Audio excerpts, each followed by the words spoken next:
All right, that's how we start our morning on Biashara Tuesday. Today, good morning to you. Welcome to KUTV Rise Today. I am happy to be here, alive, healthy, and as well as on my way to wealthy.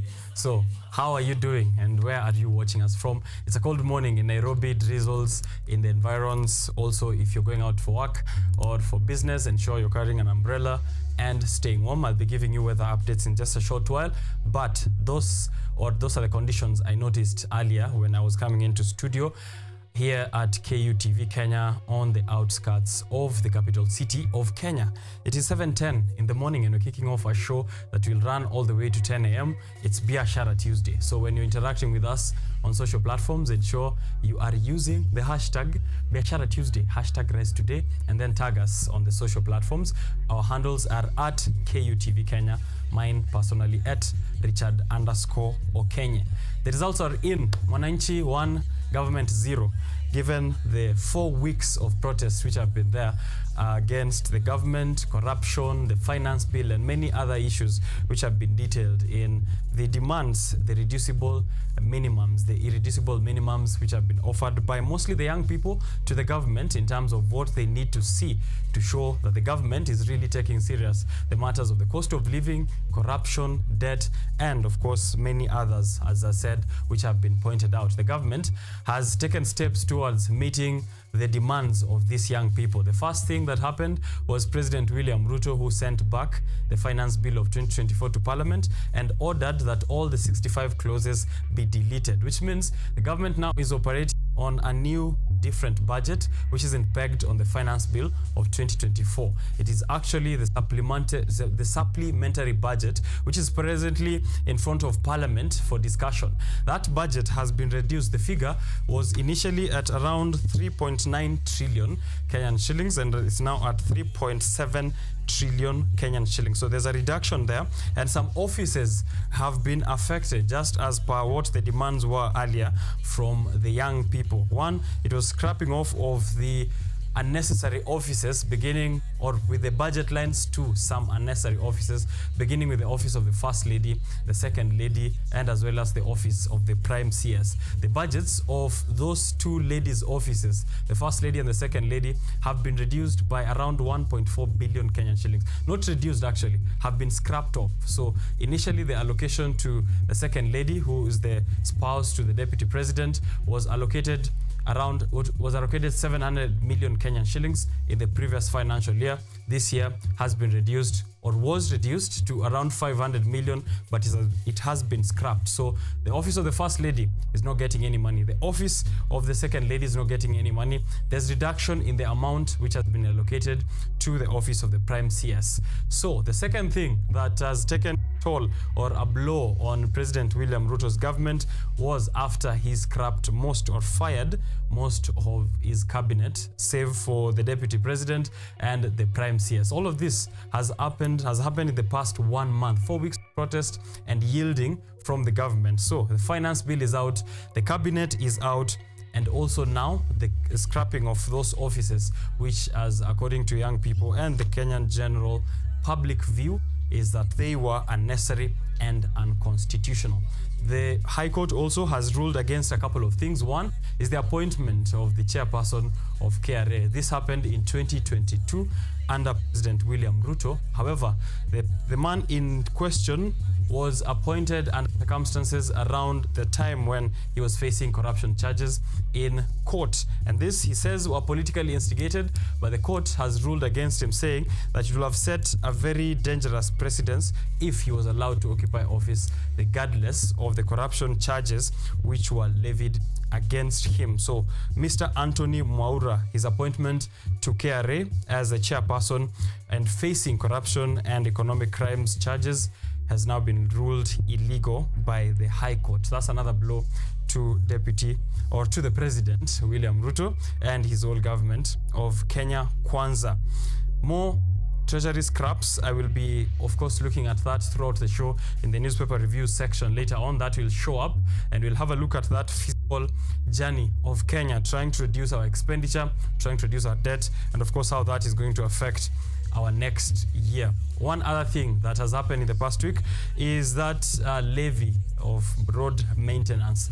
The former CS, Kipchumba Murkomen, gave us one last lie before he left office, which was there was not going to be implementation of that road maintenance levy as per the finance bill of 2024. However, it is there. So fuel prices were supposed to drop by around 7 shillings as of Sunday. Of course, provisions of prices in the next 1 month up to August 15th. So it has reduced by just 1 shilling for petroleum prices. For diesel, it is around 5 shillings. I'll be reading the exact figures later on, and also for kerosene. However, the road maintenance levy has moved from 18 shillings to 25 shillings.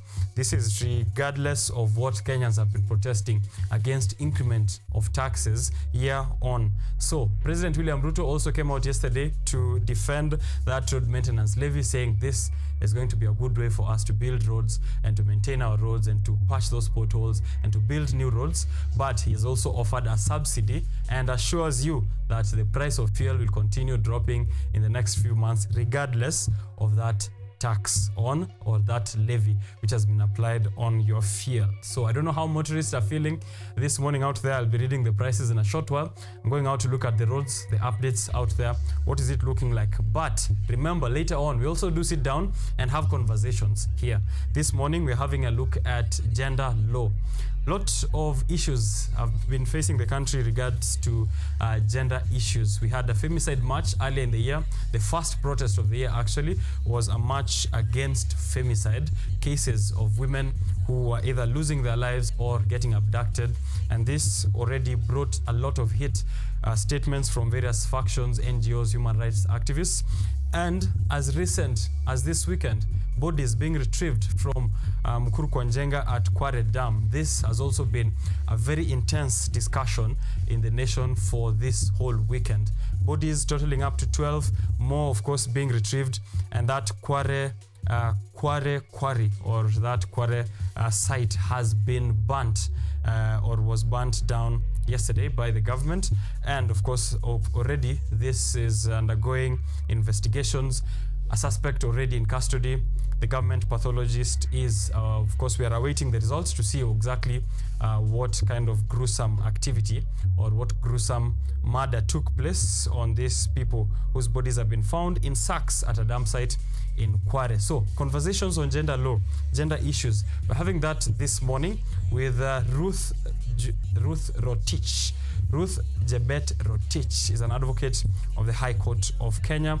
She is also a managing partner of Ruth Rotich and Company Advocates. We have issues, a host of them here to have a look at, from femicide, as I said, to the latest happenings at that Quarry dam site in Kwanjenga. The questions that she will be tackling here on the show are such as what exactly is the role of gender legal space in this republic? What are stakeholders doing to curb some of these issues which we are facing at the moment? And what is our role in general as a society in trying to combat issues of femicide, GBV, and much more? Representation in parliament, a question that we have in our minds. What is that looking like in terms of the 2/3 gender rule? Is there enough representation of women in parliament? And are the issues of women in this republic being taken care of? Of course, the backbone of our economic activity is through the efforts of women, whether in traditional settings or in our modern capitalistic system. So questions that you have will also be handled here as we prepare for the newspaper review section. Ojwang Mariam, who is my colleague and also host of the Art and Culture Monday show, he was here yesterday, will be joining me alongside Watima Kelly, who's a youth leader in Nairobi County. So Watima Kelly and Ojwang Mariam will be forming a panel with me on the newspaper, having a look at the headlines and the biggest developments of the nation, the business of the economy, and of course business stories from all around the world. So don't go too far. Welcome to Biashara Tuesday. Let me know where you're tuning in from. Give us a shout out, and anyone else ungependa a watch show, just write their name on the live stream, KUTV Kenya on YouTube and also on Facebook, and we will be following along with that conversation. What is happening on the roads? What is the weather looking like in a short while?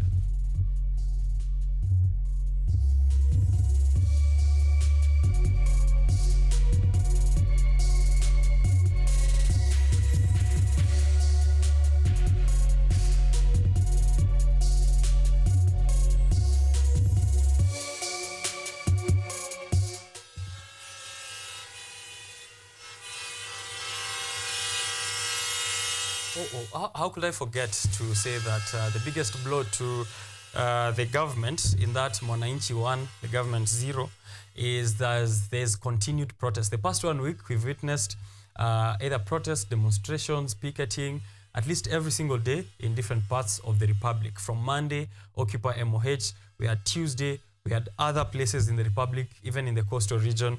We had Kericho, where there was a march by residents towards the governor's office.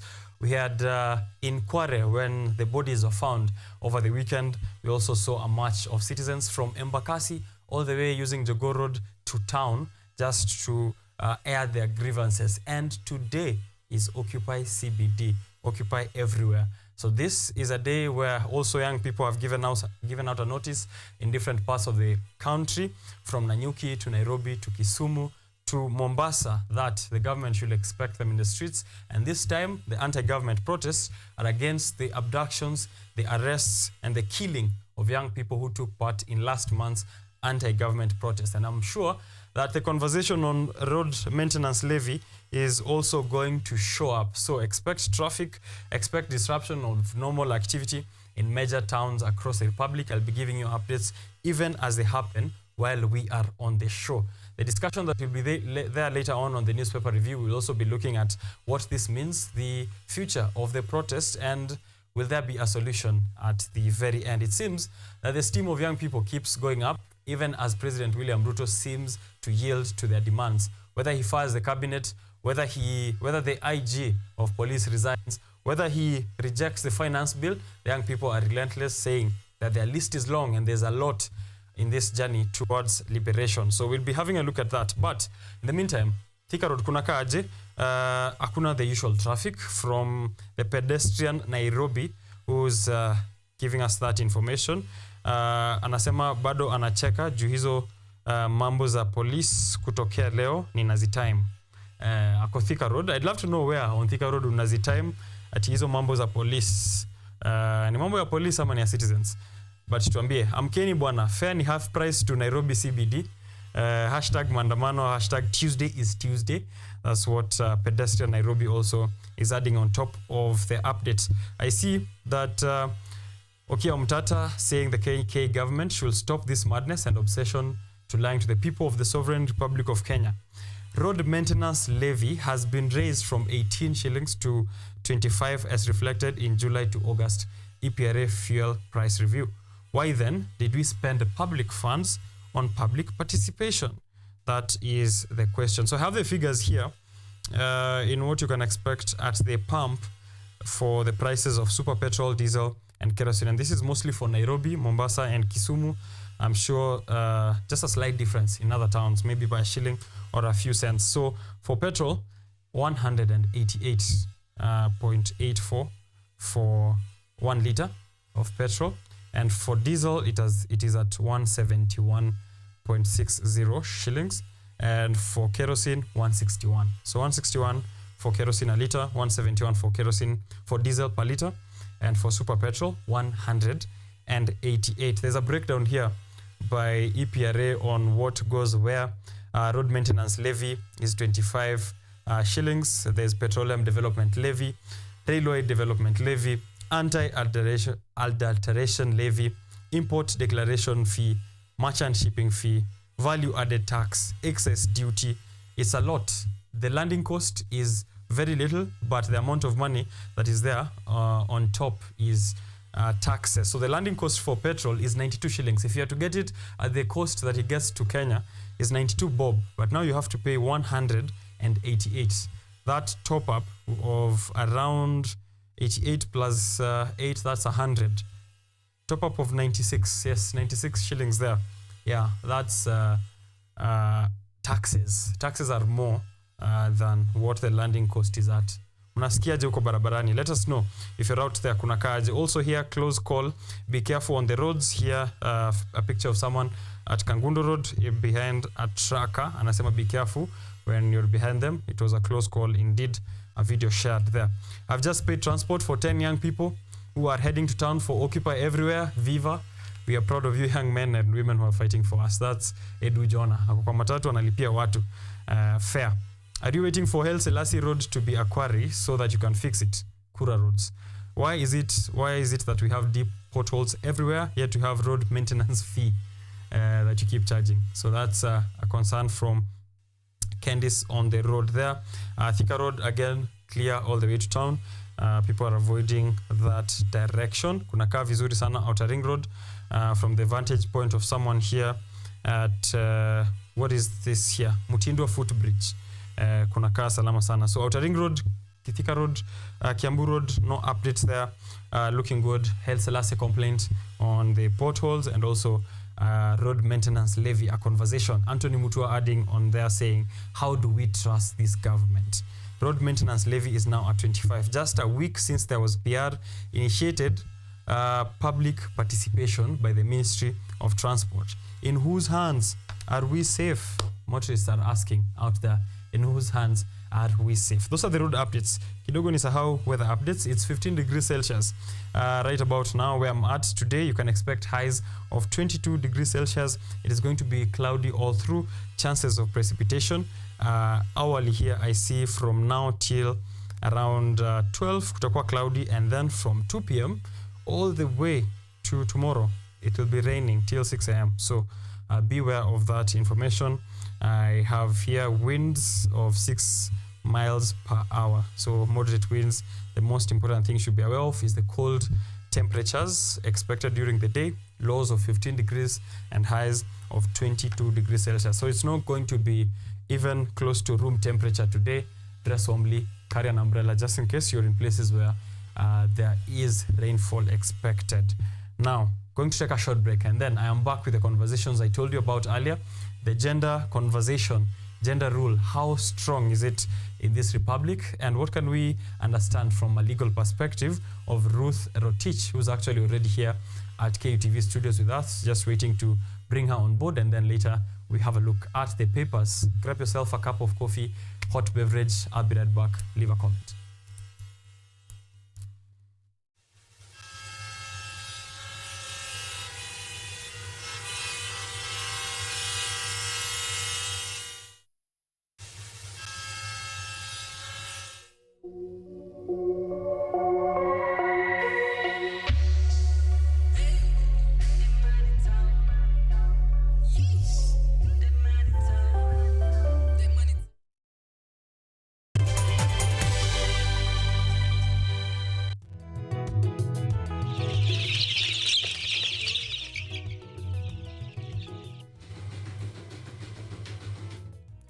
Kaunti maarufu kwa kuzalisha maziwa na ukuzaji wa majani chai. Pia, serikali ya kaunti inawahimiza wakulima kukumbatia mitindo mingine ya kilimo kuzidisha mapato. Kama kuna kikundi moja inafanya biashara ya kuuza kuku, hao pia tumewafadhili kuwafunza jinsi ya kuhandle zile kuku kwa sababu wanaleta kwa wingi.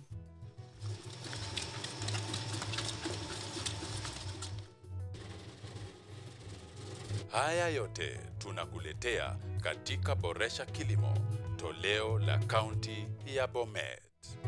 Kilimo ni nguzo kubwa kwa ujenzi wa taifa.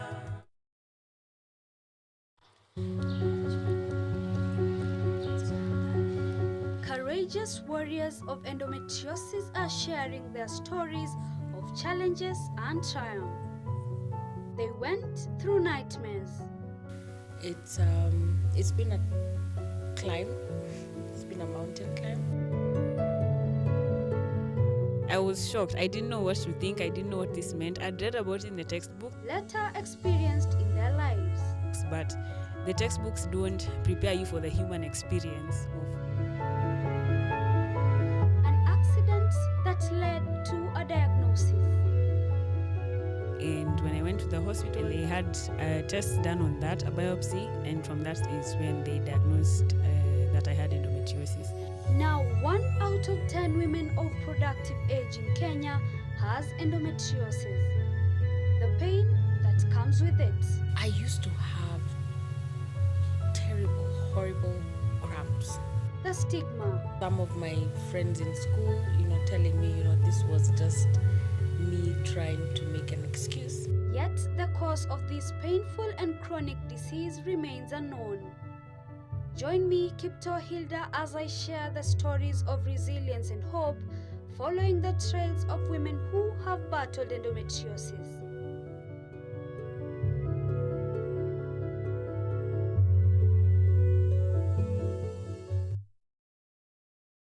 Kenyatta University will hold its 55th graduation ceremony on Friday, 19th July 2024 at the main campus along the Thika Superhighway. KUTV will provide live coverage of the graduation ceremony from 8 a.m. The ceremony will also be streamed live on KUTV and KU website, Lola app and all KU social media platforms. For more information, please contact the Office of the Registrar Academic on 020-870-3092 or 0786-335111 or visit the KU website on www.ku.ac.ke. The theme for the graduation ceremony is Education for Prosperity and Sustainable Development. Kenyatta University, transforming higher education, enhancing lives.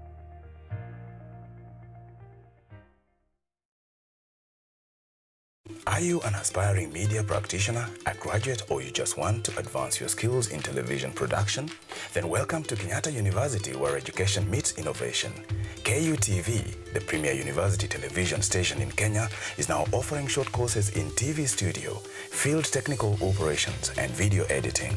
Through these courses, you will acquire hands-on skills on camera operations, media production, lighting techniques, audiovisual editing, and sound and visual control, and how to operate key equipment in modern TV control room. Enroll today at KUTV and discover your full potential in cutting-edge TV broadcasting. Graduates of these courses will receive professional certificates. For more information, visit our offices at KUTV Studios or call us on 020-870-4252 or 020-870-4255 or SMS us on 0739-110-544.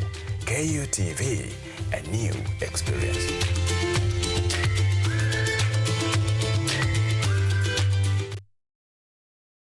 Get ready to embark on a journey into the exciting world of technology as we uncover the latest trends, interview top thought leaders, and dive deep into the world of tech like never before. Currently, we are facing the challenge in terms of finance. It requires one to move from different counties because we really need a large data set for our model to be more accurate. In this new and exciting series of the Technovation Show, join me, Yvonne Kimuma, every Monday 8:30 p.m. for a fun and thrilling experience as we explore the cutting-edge developments, meet visionaries driving change. Somebody who is in the underground mine doesn't know the presence of those gases. So there are a lot of gases involved. There is methane, there is carbon monoxide, and there's also hydrogen sulfide. These gases actually, they are very dangerous and they're very toxic. And discover the endless possibilities of the tech world.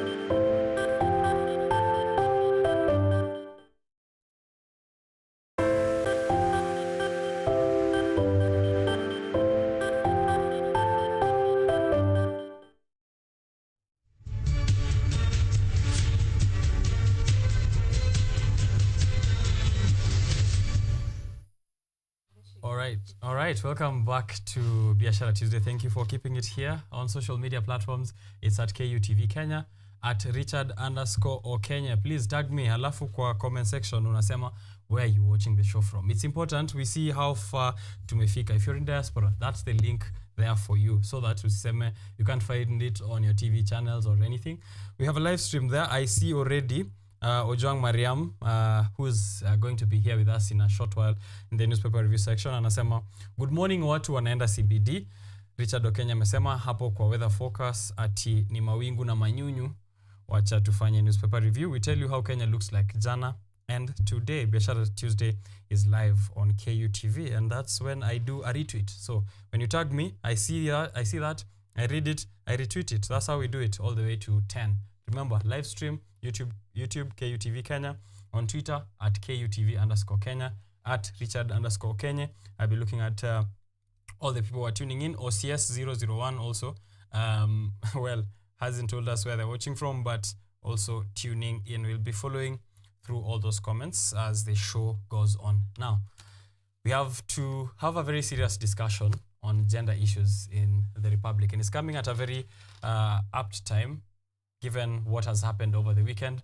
Bodies of women and children are being found at the dump site in Quarry at Mukuru Kwanjenga. But also at the beginning of the year, we had a femicide march, or a march against femicide, given cases which were rising across the country. Young women disappearing, whether in love relationships or even in family relationships. And this is a conversation we've had before.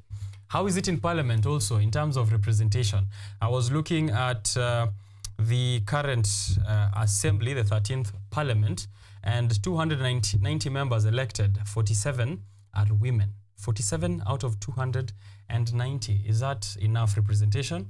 That is a question of concern to us here. And we have invited over an advocate of the High Court of Kenya, Ruth Jebet Rotich. She's here with me on the set. She's also the founder and managing partner of Ruth Rotich and Company Advocates. I'll allow her to welcome herself to the show, introduce herself some more, and then we can have a look at a few things in regards to the gender law.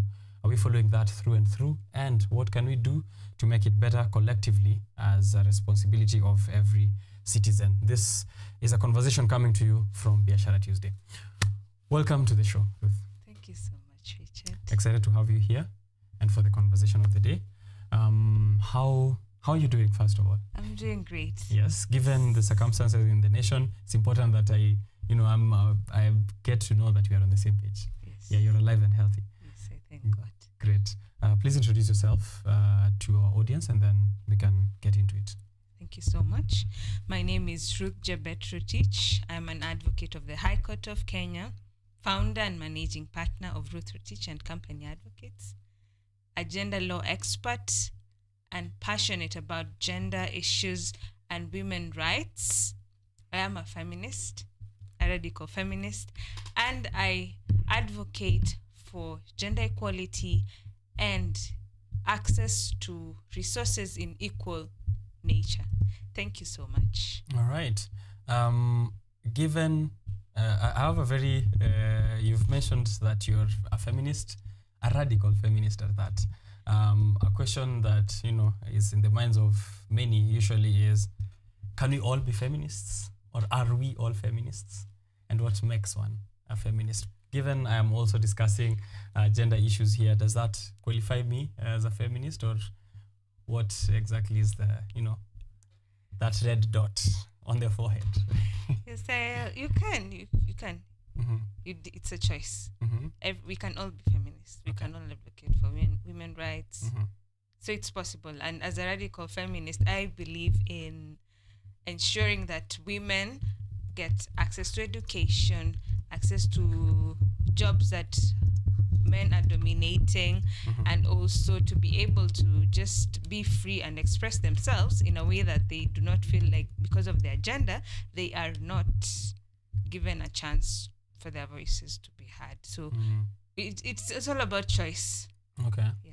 All right. We can all choose to be feminists. Yes. All right. So feminism is the fight for equal rights, or is it the fight for women's rights? For women's equal rights in the society. Nice. Yes. All right. There you have it. What is your role then in the gender legal space?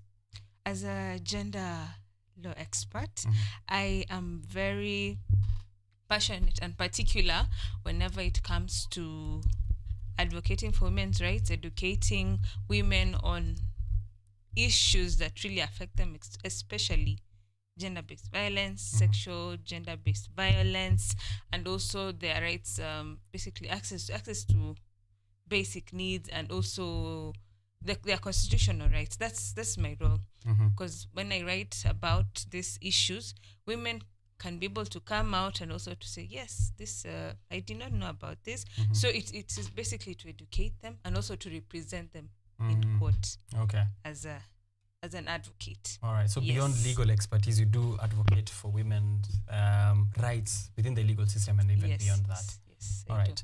Recently, we have had femicide rates going up. This year, particularly, we started the year on a very wrong note.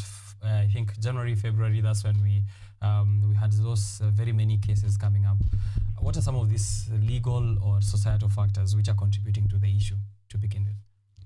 Okay, first of all, many women suffer in silence. And you see the psychology of the abuser and the victim.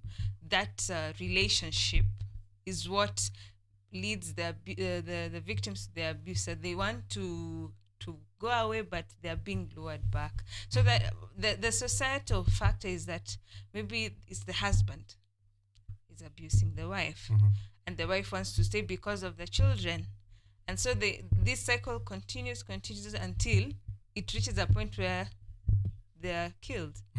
So it's all about that societal norms that yes, you should stay with your husband no matter what. You should stay with your boyfriend, whatever he's doing. It's all about the African setup and all that. So the societal factors is what is contributing to most of this femicide cases, because like since 2021 to 2024, 550 women have been killed. What are the courts doing? I have not seen any rulings or judgments. These cases are not even being taken seriously. So when the numbers are increasing every now and then in Kenya, a lot of women are being killed. There is no accountability. There is no investigation is not thorough. You just find a lady is dumped somewhere in a river. So there's so much to be done. Though the feminist organizations are really bringing these issues out, but the legal system is not really assisting. Okay. Yes. So are there maybe enforcement measures you feel like should be strengthened or reintroduced in the legal frameworks to ensure that we deter femicide cases? It's all about enforcement because we have very good legislation. Okay. The Sexual Offences Act, we have the Criminal Procedure Code, the criminal courts, now we have the sexual gender-based violence courts that have been established basically to deal with these issues of sexual offenses and also death, which the criminal courts are mandated to determine. Okay. So it's all about to just take more measures to enforce and also to take these cases seriously on a priority basis. So the stakeholders responsible for this are not doing enough. Yes, they are not. They are not. Okay. That is a worrying trend, especially given in any other issues that we discuss here. Usually the law is clear, the constitution is clear, but enforcement has come up to be a big issue. Do you think investigations are thorough themselves? No. Because the DCI, which is they're mandated to carry out investigation, to ensure that the crime scene is not contaminated. These cases are not investigated thoroughly. It's just news for today, then tomorrow there is no investigation, there is no postpartum reports, what really happened to these victims. And yet, in the Rita Waini case, for example, there was enough evidence, the CCTV footage. That is enough evidence to capture the identity of the suspect, to interrogate them, to know what exactly happened. At least in the John Matara who allegedly killed Salet Wahu. So it is a case that you just hear on social media in the news, and then you do not know the progress, because these cases are very many. So we just need to be able to ensure that the investigations are thorough, evidence is preserved, and also if it is a serial killer, all these cases be consolidated so that you can get a more, the judgment will cover for justice for all these victims. So there's still so much work to be done. Right. Yes. The Bill of Rights has a section specifically provided for women's rights. Under Section 35, women have the right to equal treatment with men, including the right to equal opportunities in political, economic, and social activities. And many other sections as well within the Constitution, which of course offer this kind of equality. Are there, maybe you can give us pointers to, where I can look in the law and say, hapa ndio ninasaidiwa nayo. For example, even as we are picketing, demonstrating, we've seen that Article 1, Article 37 have become such a, a critical point of reflection and affirmation for Kenyans. In terms of gender, within the Constitution, in the law, how does that look like, and in which places can we... The Bill of Rights, Chapter 4 of the Bill of Rights of the Constitution. That is now where the rights are all inclusive, where no discrimination, equality, and also access to resources. It's basically, you have to look into Chapter 4, the Bill of Rights. Okay. And also this UN Convention of the Against Discrimination of Women, the African Charter of Human and People's Rights, because these instruments have been ratified in Kenya. So Kenya is very versatile in according to legislation and charters and ratification of international laws. So when we look at this, and also cases, Kenya law, where you will get those cases of that exemplify these issues, women issues, and the rights. Yes. All right.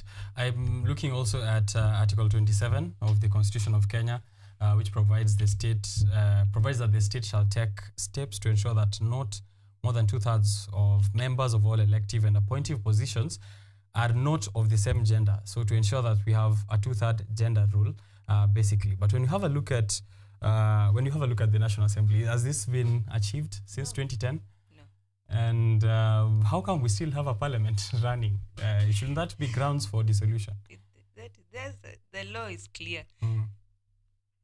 Parliament, the National Assembly, should be dissolved with immediate effect.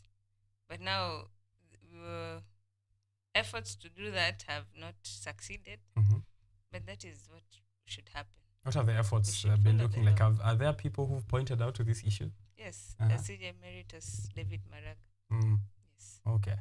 So we have 47 women elected by registered voters from the counties. We have 290 members and 12 members nominated to represent youth, persons with disabilities, and workers. So if we do 47 divided by 290, that makes it not even close. Not even close to what a 2/3 gender rule should look like. So at 16%, that isn't sufficient for 2/3. So dissolution, that is grounds for dissolving parliament according to this article provided here of the Constitution of Kenya, 2010, Article 27. So collectively, since the most recent efforts have been Mwananchi takes charge to become the person to ensure that enforcement of what is in there in the Constitution is followed through. So if it is matters of public finance, we've seen that, auditing, even Kenyans auditing this themselves, saying that we shall keep you responsible and ensure you're following the Constitution. What can we do collectively in terms of gender to make sure, kwa investigations, as you said, sometimes even with the cases of Rita Waeni, there's CCTV footage, there's a law which is very clear, but then something in there gets lost. What can we do collectively to ensure that these laws and acts are followed through? It takes a collective effort. And when the people who are in charge let us down, it becomes difficult to be able to enforce it. Okay, Article 1 is we are the people with the sovereign power. And being a representative democracy, at the end of the day, we are disappointed by our leaders because they are not accountable. And people who are elected in office, some of them are incompetent. You might find some have not even studied, say, for forensics or criminology. So it is up to us to be able to point out that these people are not fit for office. Let us elect people that can able to represent our rights and to be able to do their work to the best of their ability without fear or favor, and not discriminating anyone or not being corrupt. That is the only way, because corruption is what is killing us. The ones with might and wealth are the ones who get justice at the expense of the poor. And so if we get some people who are fair-minded, impartial, in court, in the DCI, in the criminal, the police, the three arms of government, executive, legislative, the judiciary. So we really, there's so much to be done. Yes. The Constitution provides for women representative positions, and the conversation around women reps has been, here and there, not favorable to some, sometimes very controversial. Recent cases, asking, mbona hakuna statement, where is Basaris in this, are our women reps doing enough to represent the needs of women in parliament? There's a concern that, kama hawafanyi ya kutosha, mbona wako huko, it's bringing down the whole idea of trying to represent women's issues. Are they doing enough? Just to be very honest. Okay, to be honest, they're not. They're not. And when you find women in parliament who are supporting the finance bill and taxes on sanitary towels, you can imagine. These are the women who are supposed to advocate for the women's rights. That is their responsibility. And the Constitution mandated for these 47 seats specifically for them to be able to work in their constituencies and to be able to assist the girl child. But when you see they are not even that they're doing the contrary, we are worried. Should these seats be scrapped off, or should the Constitution be amended so that we can get more accountable? Because honestly, there are not enough projects. There are not enough projects to advocate for women and girls, especially in the rural areas. Early marriages, they don't go to school. Yeah. Yes. So we are not doing. Right. They are not doing enough. They're not, to be honest. That's correct. Okay. What are some other? You've mentioned there a few of very unique challenges that are facing women in rural areas. What are some, beyond femicide, some critical unresolved gender legal issues that you've come across in your journey advocating for gender? What are some of these that you can also try and solve in society? First of all, for example, in Baringo South, you see issues of banditry. The women, they are living in a patriarchal society. They don't have access to these basic needs, to water, food, clothing. They are not able to even, though there are some who try to fend for themselves, but they're not empowered. There are not enough projects to economically empower them to be able to fend for themselves and for their children. And so those challenging issues, the insecurity, and also the women representatives are not really showing concern to be able to provide for such needs, and most of them end up getting married very early. The schools, there are not enough schools. So those are those issues that really needs to be addressed in the rural areas, because they are not empowered, they are not educated, they are not informed. Yes. All right. So matters of education here, there, early childhood marriages, that is also issues facing women beyond femicide. Now, in your practice at Ruth Rotich and Company Advocates, what areas of gender law do you focus on, so that if there's someone who needs your services, they can come through and ensure they're getting the right person? Okay. Yeah. I represent women and in maintenance, child maintenance cases, criminal cases where they have been assaulted or violated, and just the general gender law space, whatever issue that a woman might have regarding their home, her home or her personal, she can be able to come to the office, because gender law is it's wide. So she can come and get advice on her rights, what should she do when maybe on issues of divorce, what are her rights, dividing the property. So it's basically a wide range. Yes. Okay. Succession as well as land law and their rights when it comes to divorce. Okay. Yes. At the very end, we'll get to know where they can come physically, or if there's somewhere online where they can reach out. Looking ahead, what are you optimistic about regarding the future of gender law and women's rights in the country? We still have a long way to go. We still have so much work to do as a country, as women, as organizations, as the government, because there's so much effort that needs to be done to be able to really speak about these issues, because women are still suffering in silence. Their voices are not being heard, and we are still in a more of a patriarchal society in Africa. Women are not liberated like in the Western countries. Yes. Okay. But we are going to reach there. What are some concrete steps maybe you can give our viewers, individually, including myself, to get involved in advocating for gender equality? Small steps I can start from today, so that I'm also actively a feminist towards issues of gender equality. You can join a feminist organization. Tweet about these issues. Talk about these issues. Talk to women. Go and visit them.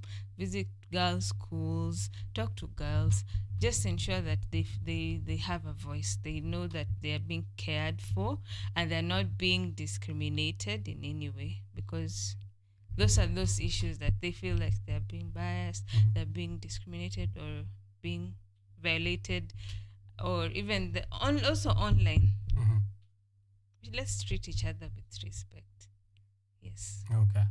I can start from there. Treat everyone with respect. If we all do that, I think we'll have moved a step towards something. Just finally, a personal question.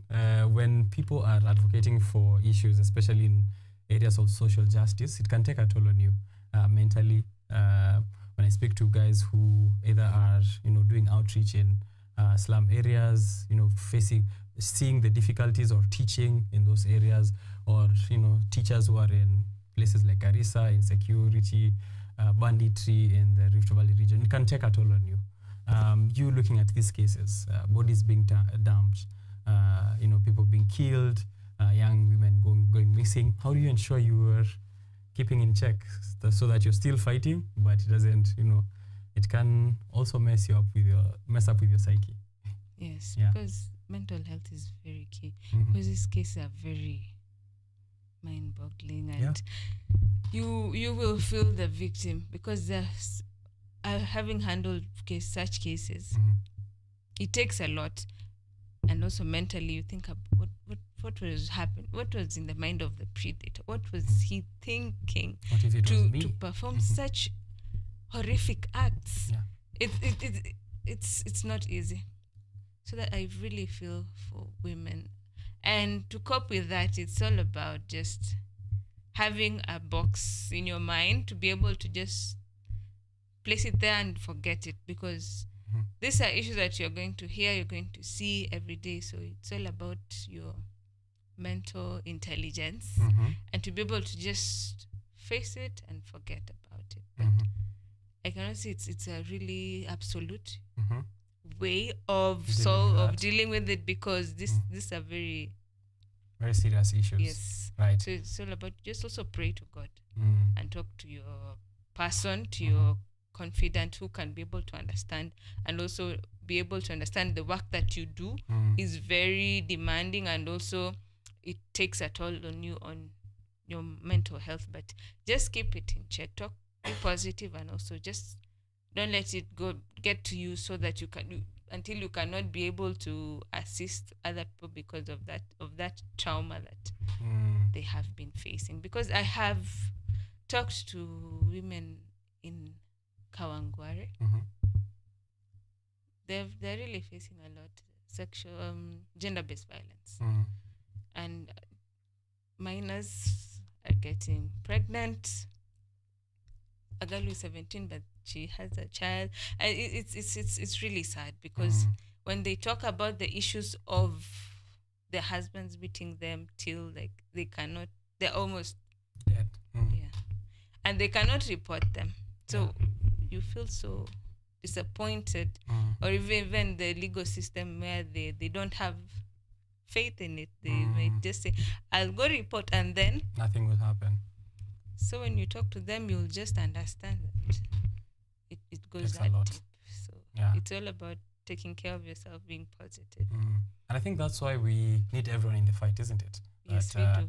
Not just a few people, because it takes a toll. So we need many more of us to join in this to ensure that we're making steps forwards towards gender equality.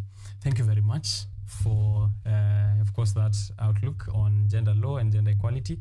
Just a reminder on where people can come and find you for those who need your services, or just to pick your brains on matters of gender law on this camera here. Yeah. Thank you so much. You can find my office, Ruth Rich and Company Advocates, at Jubilee Insurance Exchange, opposite Townhouse at Kaunda Street, 4th floor, room 415B. You're welcome. All right. I just received here something that you had shared earlier yesterday, which was on John Chebochok. Yeah, the man accused as a sexual predator. He's been there in documentaries, then getting appointed. You see, those kind of gaps, very scary to witness. So collective effort, writing letters. I've seen that, recently, even against this particular John Chebochok, people writing to the companies, to the partner organizations, just to ensure we are bringing to light some of this. I think that silence also is informed by the silence of the masses. People like, hata nikisema hao watanyamaza. But when they see that everyone is making effort, even victims are a bit courageous to come out. Thank you so much. I will take this short break. That was Ruth Rotich, managing partner and also founder at Ruth Rotich and Company Advocates, also here in a capacity as a gender law advocate, to let us in on the issues we are facing in the country in terms of gender equality and what we can do collectively, where are the gaps, and etc. If you had questions which weren't answered, keep sending them through. We'll have a look at those comments when I am back. Later is just coming up in a short while, actually, is the newspaper review section with Ojwang Mariam, who is not alone today. Ojwang Mariam is a future youth leader of Nairobi County and is currently the host of Art and Culture Monday here on Rise Today. So he's my colleague here, but an upcoming leader of Nairobi County. Atatuambia hivyo, but alongside him will also be another youth leader of Nairobi County, who's Watima Kelly and Ojwang Mariam plus me. That's a panel of 3 people having a look at the headlines, the latest developments. And today, Occupy Everywhere, Occupy CBD, maandamizi, ukoaje, watu wamepanga aje. Let me know. I'll be back.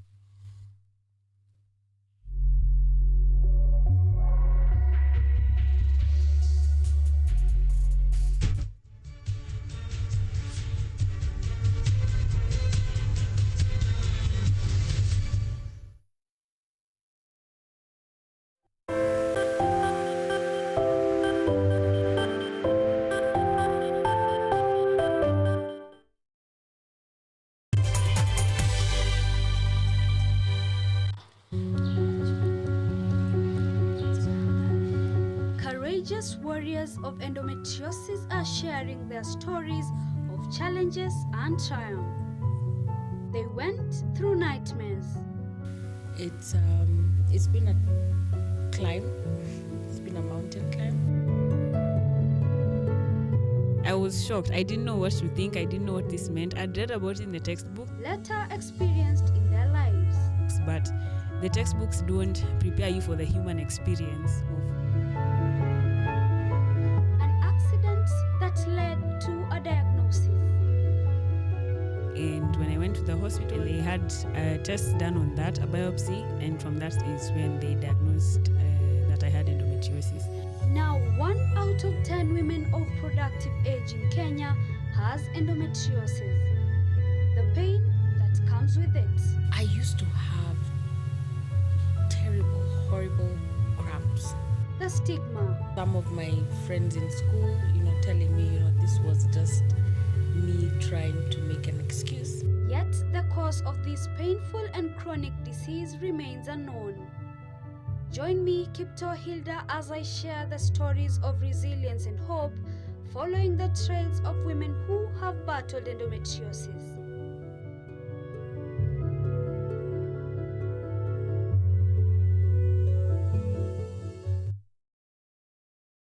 Kenyatta University will hold its 55th graduation ceremony on Friday, 19th July 2024 at the main campus along the Thika Superhighway. KUTV will provide live coverage of the graduation ceremony from 8 a.m. The ceremony will also be streamed live on KUTV and KU website, Lola app and all KU social media platforms. For more information, please contact the Office of the Registrar Academic on 020-870-3092 or 0786-335111 or visit the KU website on www.ku.ac.ke. The theme for the graduation ceremony is Education for Prosperity and Sustainable Development. Kenyatta University, transforming higher education, enhancing lives.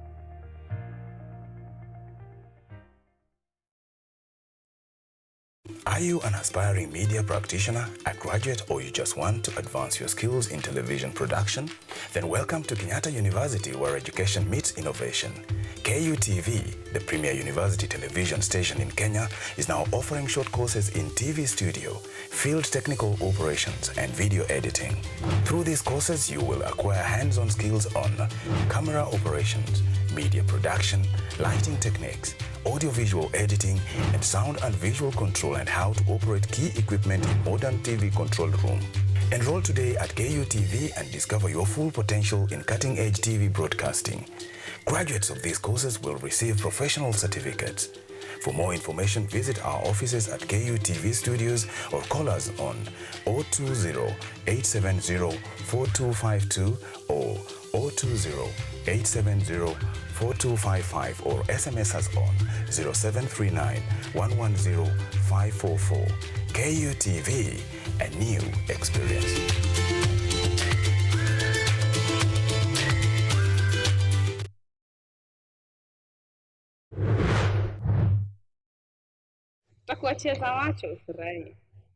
Have you seen what alcohol has done to Wangomkun? He's 30 but he looks like someone who is 50. Jemwan ni mtiaji sana.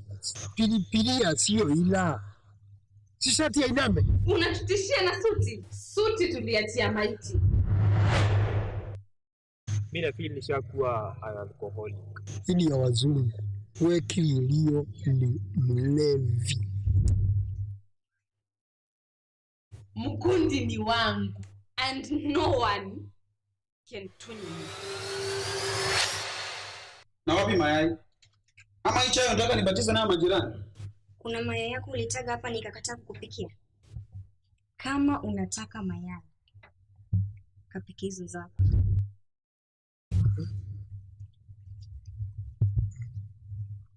Kuna nani huko ndani?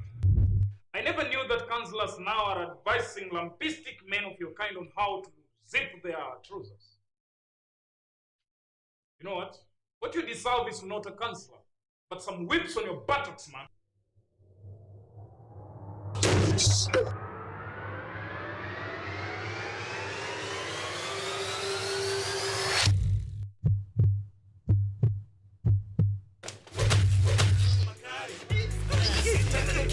Sitaki maswali Utoma tigiti ni anapa Nimwegwa maregu na agata Mumenye nini kututandaka Na mwako yona wakakudhamaka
All right, so that was the conversation we just had there with Ruth Rotich, who is an advocate of the High Court and also managing partner and founder of Ruth Rotich and Company Advocate. So if you need representation in matters of gender, criminal cases, land as well, is something that she looks at. But the conversation that happened here, if you missed it, was on gender law. What is provided within the Constitution, within the law, in protecting women and also ensuring equality in all the spaces which are there within the Republic. Representation in Parliament is not enough. She says that is enough to dissolve the 13th Parliament, which has not happened yet. So probably someone out there needs to take up that case.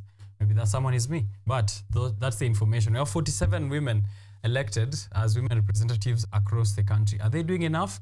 That is also a question which was answered. And if you want to know what the answer is later on YouTube, that conversation will be there. The Bill of Rights provides for equal representation and also equal opportunities regardless of your gender. And then Article 27 of the Constitution of Kenya 2010 is what provides the state with steps to ensure that there is not an overbearing of one gender above the other. Currently, 13th Parliament, hiyo ni mambo ambayo haijifanyiki. So, listen in on that conversation when you find it later and then give us your feedback on what you feel that was. I have here a comment from guys who have been streaming in on YouTube na pia pale kwenye mtandao kwenye Twitter, KUTV Kenya. I see Tunu TV. Tunu TV official tuned in from Malaysia. Show iko fire. Tuma selfie ukiwa na gazeti ya Malaysia ya leo yenye imeandikwa hiyo tarehe. Tukubali uko Malaysia. But asante for tuning in from all the way in Malaysia. Freddy Kirikiru. Freddy Kirikiru. I know another Kiriku. But Freddy Kirikiru, another Tuesday, another exciting show. Looking forward to what today's show has for us. We have Jepchumba Tanui and I watch from Machakos, all the way from Machakos at Doctor's Plaza, live from work. Na mentumia screenshot. That's how you do it. By the way, you watch, you take a screenshot, take a selfie of you at the TV, unatutumia, and then we retweet it. But thank you for continuously tuning in. Boniface Odhiambo, who is our programs controller here, also tuning in, saying good morning. Have yourselves a great week. So, going for a short break, not a short break really. Just kumeza mate kidogo, alafu we come back with the papers. Today I have 4 of our dailies. I have the business daily. Safaricom earns 40 billion from reverse calls and airtime loans. So yes, peasants have given Safaricom 40 billion in reverse calls and airtime loans. Okoja hazi na reverse calls, 40 billion shillings. That accounts for half of their phone call revenue. So you can imagine how much that is. More than 2 million customers were using reverse calls in the past 1 year. Are you one of them? Let us know. The star here, PSs and advisors on Ruto's chopping board as well. Sweeping reforms are coming and PSs are next on the chopping board. Who is going and who isn't? Radical changes for people who are going to face the axe, including economic expert David Ndii. Waiting on him on that chopping board. The Standard, running out of excuses. Here is President William Ruto, who started by blaming the opposition, then blamed former President Uhuru Kenyatta, blamed NGOs, blamed Gen Zs, blamed foreign investors.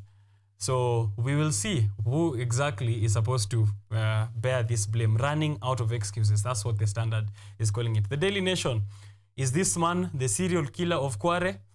That's the question they have here with a picture of Collins Joymasu Kalisia, who has confessed to have killed 42 women, and including the ones who were dumped at the Quarry dump site just recently over the weekend. But the Daily Nation has a question for the nation today. Is this man the serial killer of Quarry? Good questions. We'll answer those and much more in a few with Ojwang Mariam and as well as Watima Kelly when they are here later for that newspaper review. So get yourself a copy. I have 4 of them. Get yourself any other lafu reactions, comments, feedbacks, hizo zote. In the meantime, let's see what the news reporters from KUTV Newsroom have prepared for us. What are the updates from yesterday leading to today, globally and also locally? Tune in for that.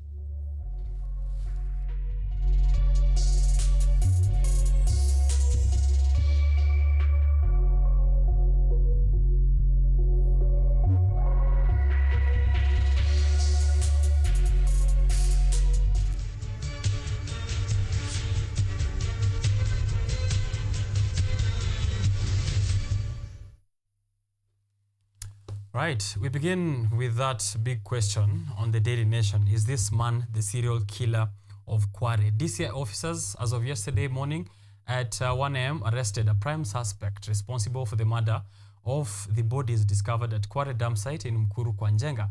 The suspect was apprehended in Soweto, Kayole. Upon interrogations, the suspect admitted to have murdered 42 females, one being his own wife. Salma Swale has more.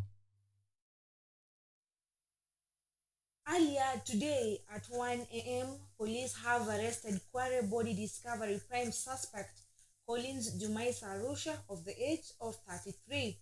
Today, early this morning at around 1, we arrested the prime suspect named Collins Jumaisi Arusha. Jumaisa was apprehended in Soweto, Kayole, in possession of a number of phones belonging to the victims, SIM cards, a machete, nylon papers, which resembles the ones that have wrapped the retrieved bodies, among many other incriminating items. The suspect confessed to have lured, killed and disposed 42 female bodies at the dumping site, all murdered between 2022 and as recent as last day, 11th of July, 2024.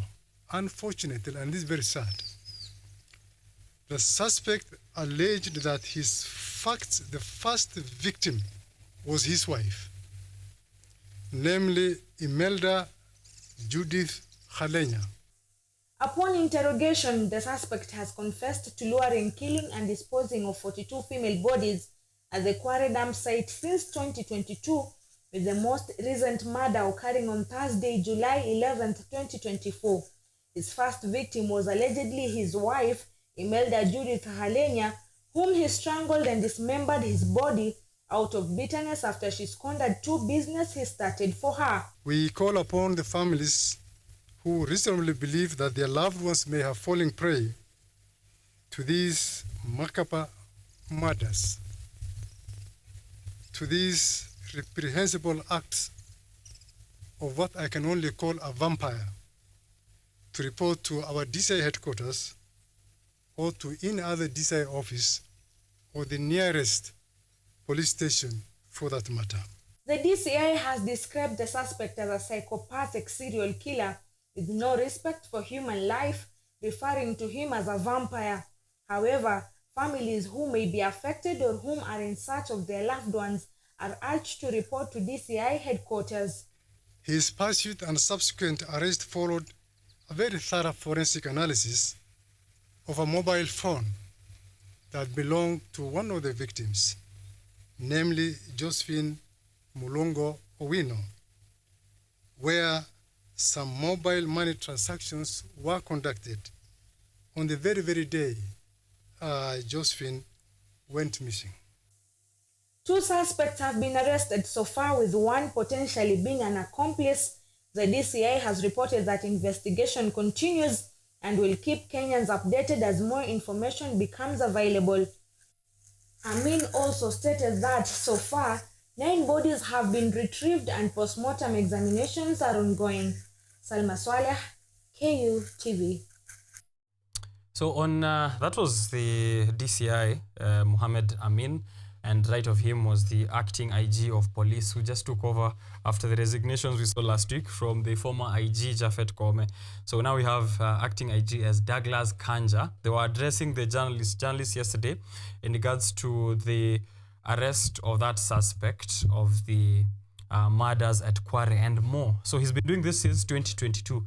According to the report here, allegedly 42 women between 2022 and July 11th, 2024, one of them being his wife. And then it's very funny because the suspect stays about 100 meters from the Quarry dam site, which is just next to the Quarry police station. Till now has raised very many questions from the locals who hear this really isn't. They question the entire operation and claiming that this was hatched to cover up the actual truth. I have seen a very interesting thing on DCI. The first one, actually 2 things. The first one is that on their YouTube page, which is DCI Kenya, you can go there and even see recordings of one, the mother of the first victim who recorded her statement, and it's there, the interrogation. There's a man whose name was dragged, whose name and images were dragged as the suspect, but he is not. DCI actually released a very interesting statement yesterday, just before we went to bed. We were treated to a statement at midnight. This statement came at midnight saying that specifically one Francis Gaido on his X account has carelessly, with total disregard to verify information, stated that there exists another suspect by the name of Jairus Onkundi Muruabe. Jairus Onkundi Muruabe, aged 24 years, who's had to present himself at DCI. He's a former student of Meru University, and he's saying that he was very afraid that the public might lynch him, linking him to these murders. His statement is also there on YouTube, DCI Kenya. You can go check it out. Very interesting development of events here at Quarry. On the Daily Nation, they have women leaders led by the Council of Governors chairperson Anne Waiguru, who are saying that the officers in Quarry be investigated. Investigate the Quarry police officers over the Quarry deaths, says Waiguru and other Council of Governors and women leaders. We'll have this discussion later. Is this man the serial killer of Quarry? Give me your feedback on the YouTube channel or on social media. Just let me know what your answer will be to this big question by the Daily Nation. Is this man the serial killer of Quarry? Moving on to President William Ruto, who's now called out the Ford Foundation to explain to Kenyans its role in the recent protests.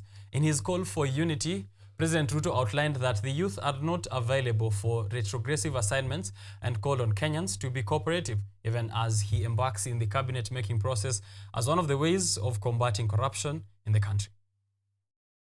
We want peace. President William Ruto and his deputy Rigathi Gachagua toured Nakuru County today, emphasizing peace in various parts of the county. Speaking during an inspection of the progress of Nakuru bus station, Ruto warned political instigators behind the ongoing protest, stating that the government will take strict measures to safeguard peace. Additionally, Ruto assured citizens that the government will take action against those responsible for the Quarry murders in Nairobi. Those who are behind the anarchy in Kenya, those who are behind the sponsoring the chaos in the Republic of Kenya, shame on them, because they are sponsoring violence against our democratic nation. Ruto has, however, urged youth to maintain peace and avoid violence ahead of planned demonstrations tomorrow, following recent property destruction.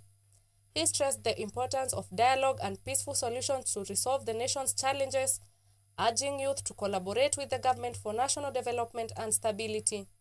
Hatutaki fujo, hatutaki vita, hatutaki kuharibu mali ya taifa letu la Kenya. Tunataka kuweka amani katika taifa letu la Kenya, ndio kila Mkenya apate ya nafasi ya kufanya kazi, ya kuhustle na ya kujitegemea. Following the decision to dissolve the previous cabinet, Ruto expressed readiness to receive suggestions from leaders and citizens to form a new cabinet, emphasizing the importance of cooperation and advice to ensure the new cabinet represents Kenyan interests. I am ready, I am willing, I am available to consult with as many leaders who are willing to consult with us so that we can form a government that is going to bring Kenya together. Ruto also hinted on the return of the Kazi Mtaani program initiated by the former President Uhuru Kenyatta, promising youth employment through affordable housing and construction and other programs rolled out in his manifesto. Hapa kwa hii bus park mtapata ajira. Pale kwa soko mtapata ajira. Pale kwa affordable housing hapa Nakuru tumeweka pesa ya 20,000 housing units. Ya hapa Nakuru tunahitaji vijana wa kufanya kazi pale. The president's visit demonstrated his commitment to ensuring security and promoting peace, indicating responsiveness to Kenyans' needs, as highlighted by President Ruto in their protests. Mwita Njambi, KUTV.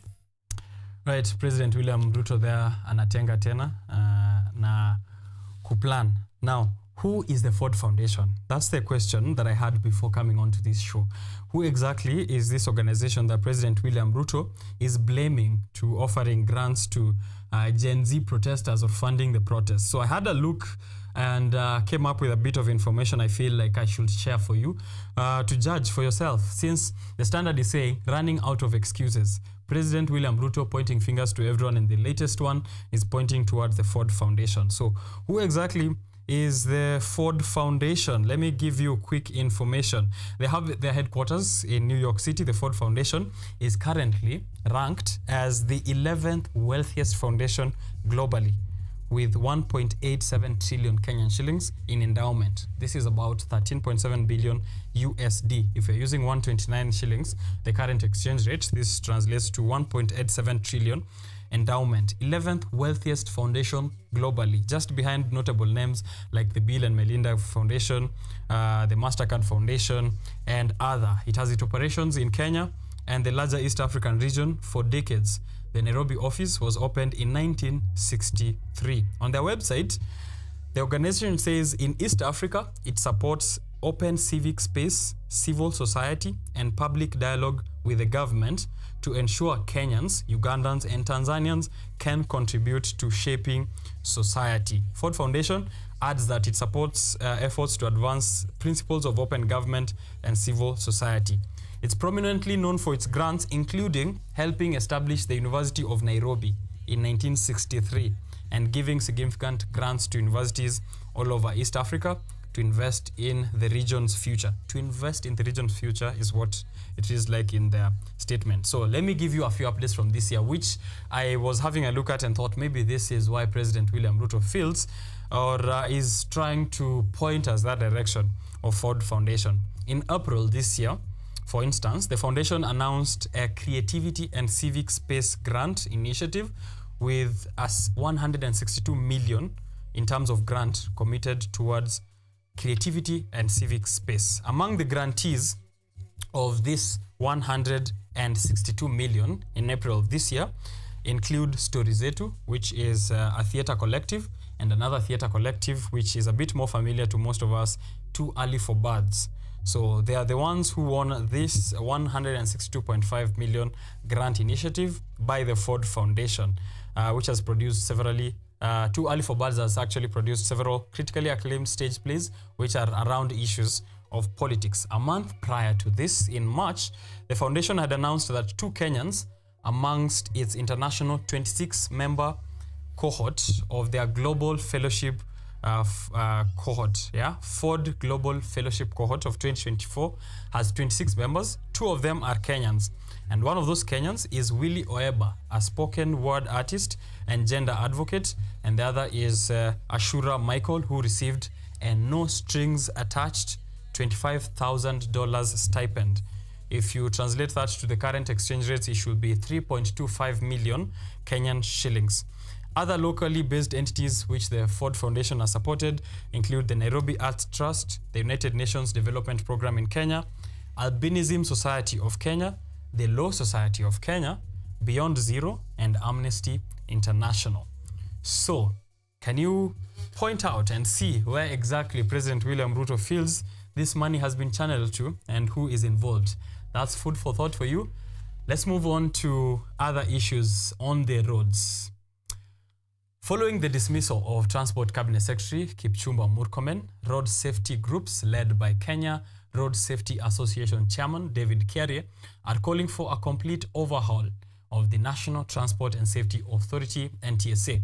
This is as the Energy and Petroleum Regulatory Authority, EPRA, has increased the road maintenance levy by 7 shillings per litre, raising it from 18 shillings to 25 shillings per litre.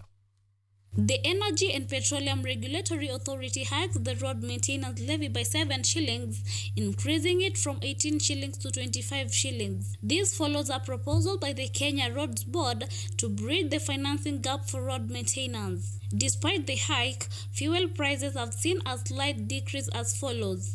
Petrol has dropped by 1 shilling, diesel by 1 shilling and 50 cents, and kerosene by 1 shilling and 30 cents per litre. These prices include the 16% value-added tax as mandated by the Finance Act of the year 2023 and other relevant tax. However, the road safety groups led by the Kenya Safety Association chairman David Quarry attributed the ongoing road carnage, which has claimed over 4,000 lives in 6 months, to a lack of commitment to safety and a culture of corruption under the former cabinet secretary. NTSA was mad with corruption, and that is why we have so many accidents.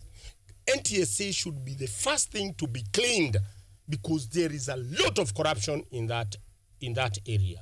And if there is one department which is very sensitive in this country, is the Ministry of Transport, because we talk of life. The advocates demand the dissolution of the current NTSA board and the reinstatement of the former board led by Aden Noor, along with a comprehensive cleanup of all management positions. We need professionals. And for instance, when we are talking of the Ministry of Transport, it involves lives. We are saying we don't want friends to the president. We don't want lawyers. We are requesting him to make sure that he gives us an engineer, somebody who can understand. The retail prices of petroleum products will be effective as from 15th July to 14th August 2024, as petrol, diesel and kerosene will now retail at 188.84 shillings, 171.60 shillings and 161.75 shillings respectively in Nairobi starting midnight. Nyabuti Jail, KUTV. The president actually also did come out to defend the road maintenance levy, the increase by 7 shillings, saying that this will help us maintain our roads, patch potholes. The same statements that he gave towards supporting the finance bill of 2024. So, regardless of that lie by former cabinet secretary Kipchumba Murkomen, it seems it's taking effect, and the stakeholders in this industry are not so happy with NTSA and what EPRA is doing in that regard. All right, so we bring that update to an end. The news updates at that point from KUTV Rise Today. More of those come to you at 6:30 p.m. Mizizi ya Habari, alafu 9 p.m. you have primetime news right from KUTV studio. So those updates, daily updates, up to date, you should be following through with the broadcast to see how that happens. Very interesting images and editorial cartoons which are here in the Standard and the Daily Nation. We'll be having a look at that in a few with the panel that is coming through to help me break down the top stories. From here to globally, an assassination attempt on former President Trump, staged or not, that is a conversation we need to have here as well. In Rwanda, elections happened yesterday. Polls were open in the morning. What is likely to happen? Will Kagame retain his presidency, or is there another option that the people of Rwanda have in mind? We'll definitely also be having a look at that. Earlier, we had a conversation on gender law and how that looks like in Kenya, whether there's equal representation. The constitution came into promulgation 2010, that's 14 years ago, but it seems even still to date, the gender rule on public offices is yet to be followed through. In parliament, representation isn't up to par with what the constitution says. And I just saw an opinion piece here in the Standard, and it feels like it answered it responded to the question I had posed to Ruth Rotich earlier, which was women reps, are they doing enough?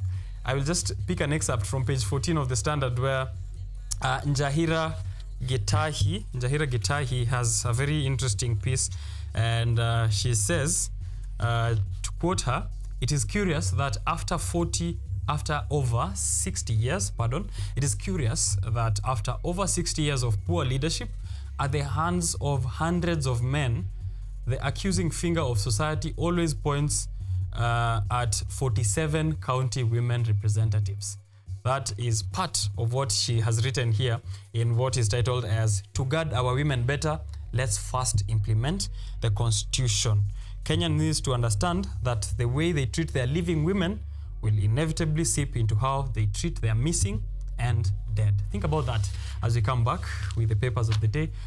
And I will be informing you, of course, what the headlines are like and where our priority lies. But your feedback is also valued on YouTube, KUTV Kenya. Stay on the stream.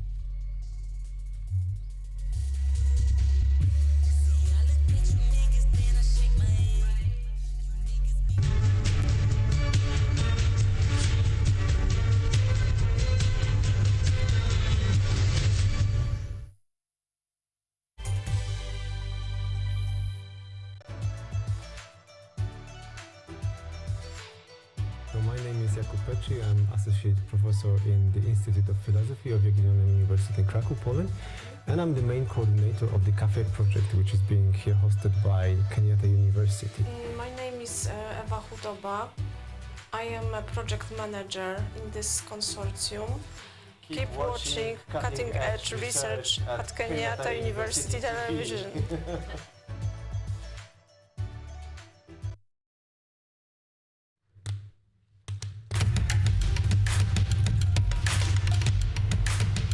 Access to knowledge.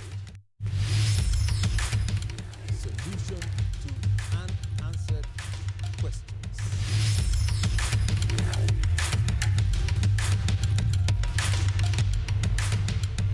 Guidelines to pursuing your rights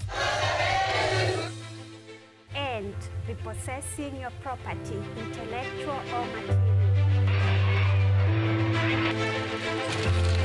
This and more only on Law Matters.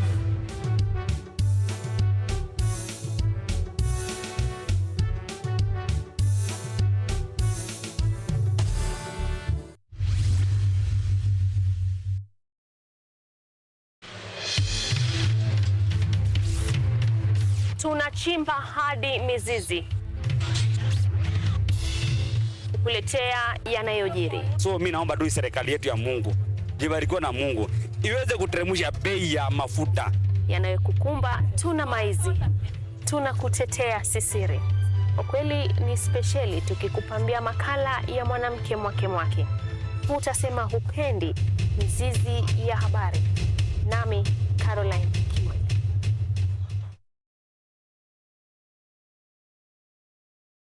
Oh, babu uko ready?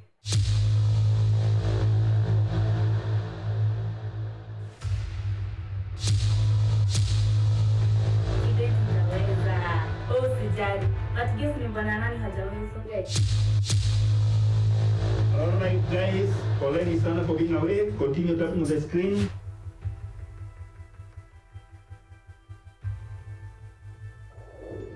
Hello mom.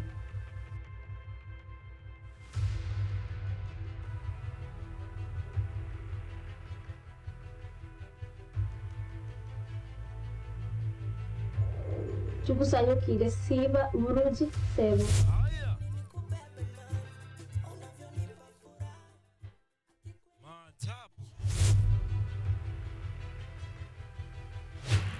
Nakupenda. Hizi tabia zako tu fulani wazi nyumbani. Mom, mimi hata ni kama nashikwa na depression. I'm going through a lot right now. Kuna confusion imehapi. Angalia hii umba confusion ya nini na demu yangu ni mzunye. Hebu ngoja. Ama nani anaweza? Ama za kunaweza. We, kusha. Hiyo na kusha.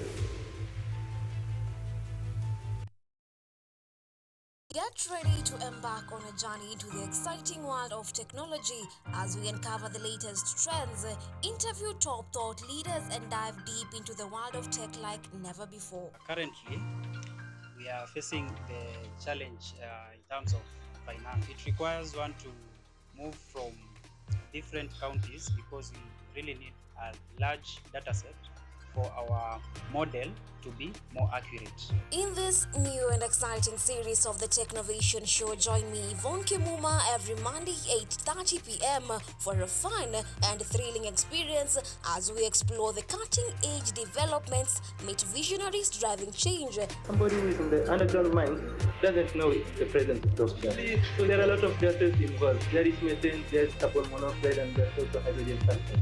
These gases actually, they are very dangerous and they are very toxic. And discover the endless possibilities of the tech world.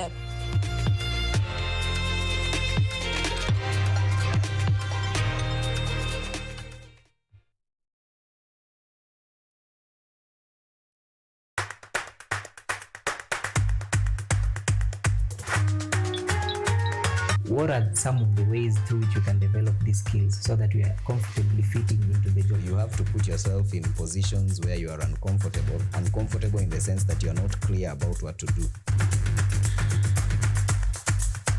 Because I used to work a corporate job before, So when I left, I happened to visit someone's farm around this area. So this project is called the Security Breach Detector and Can Familiarize. It is meant to be used to detect, detonate explosives. We'll tackle all the tough issues, discuss all the weird moments, and hopefully share a few laughs along the way.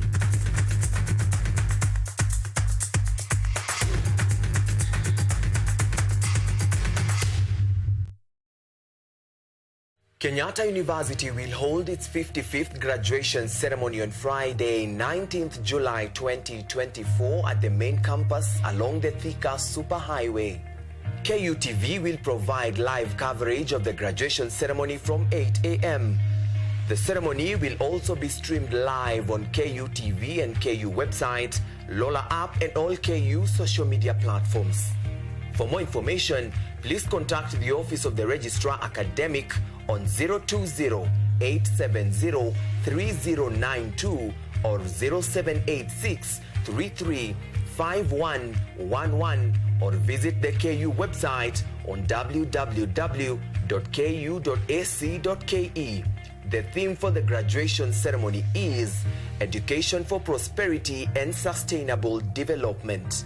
Kenyatta University, transforming higher education, enhancing lives.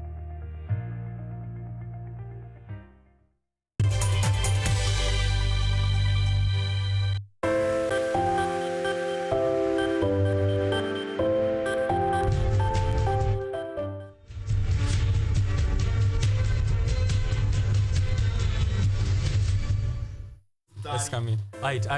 Right. So I'm trying to let my panel calm down a bit before we get into the stories. Hot stories here. We already started the discussion on the newspaper review. So what you're getting here is just a continuation of what we've been up to off the air and of course the updates that I gave you earlier. Now, just to welcome people again. Welcome to Biashara Tuesday. If you're joining us for the first time, please do let us know. Una watch ukiwa wapi? Watu wa kwenu wanasikia aje? Today is Occupy Everywhere. Wameanza kuvaa boots, sneakers, wamevaa sweatpants. Kuna watu wamebeba maji, handkerchiefs. Tuambie kunaendaje and what they are planning for the day. Look at the papers. Have me your reaction. Ours here is to just react, predict, and also opine. So we give our opinions, we react to what the opinions here and the news here is saying, and then we try and predict what is coming up in the next few days or even the next few months. A lot of stories here. I have a total of four different dailies. The Daily Nation, the Business Daily, the Standard, and the Star. The side on the other side with Watima Kelly and Ojwang Mariam. They are my panelists for the day. This gentleman will help me get feedback and sample. This is a sample size of Kenyans. So this is a representation of Kenyans. This section of Kenyans, wanafeel aje, hii percentage ya Kenyans ambao wako kwa show leo. Wanafeel aje. My name is Richard Okenye. Please ensure you tag me on social platforms at Richard_Okenye. I will be coming through and giving you those comments. Mina soma two headlines. Hizi tatu niko nazo hapa. Ojwang. Wacha nisome you have the Daily Nation with you. So I'll do the Standard and the Business Daily, the headlines. Utusomea hizo. And then you introduce yourself. We get Kelly to introduce himself.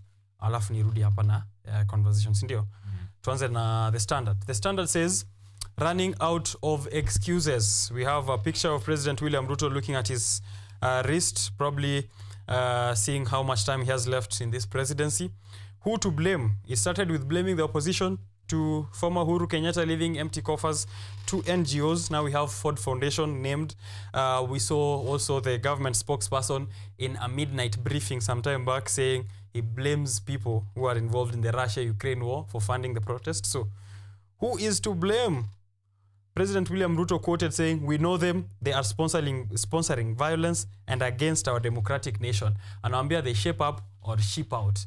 Question is, why can't they just ship out if indeed they are the ones who are sponsoring the protest? That's the Standard. The Business Daily. Safaricom earns 40 billion Kenyan shillings from reverse calls.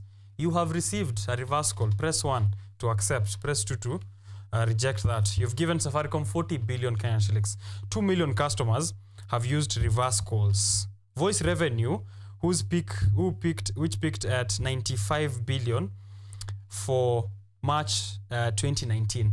Any voice revenue, Credo, scratch card, buying from M-Pesa, making phone calls, anything that is involved, Okoa Jahazi, reverse calls, Yani 40 billion of it went to reverse calls and okoa jahazi.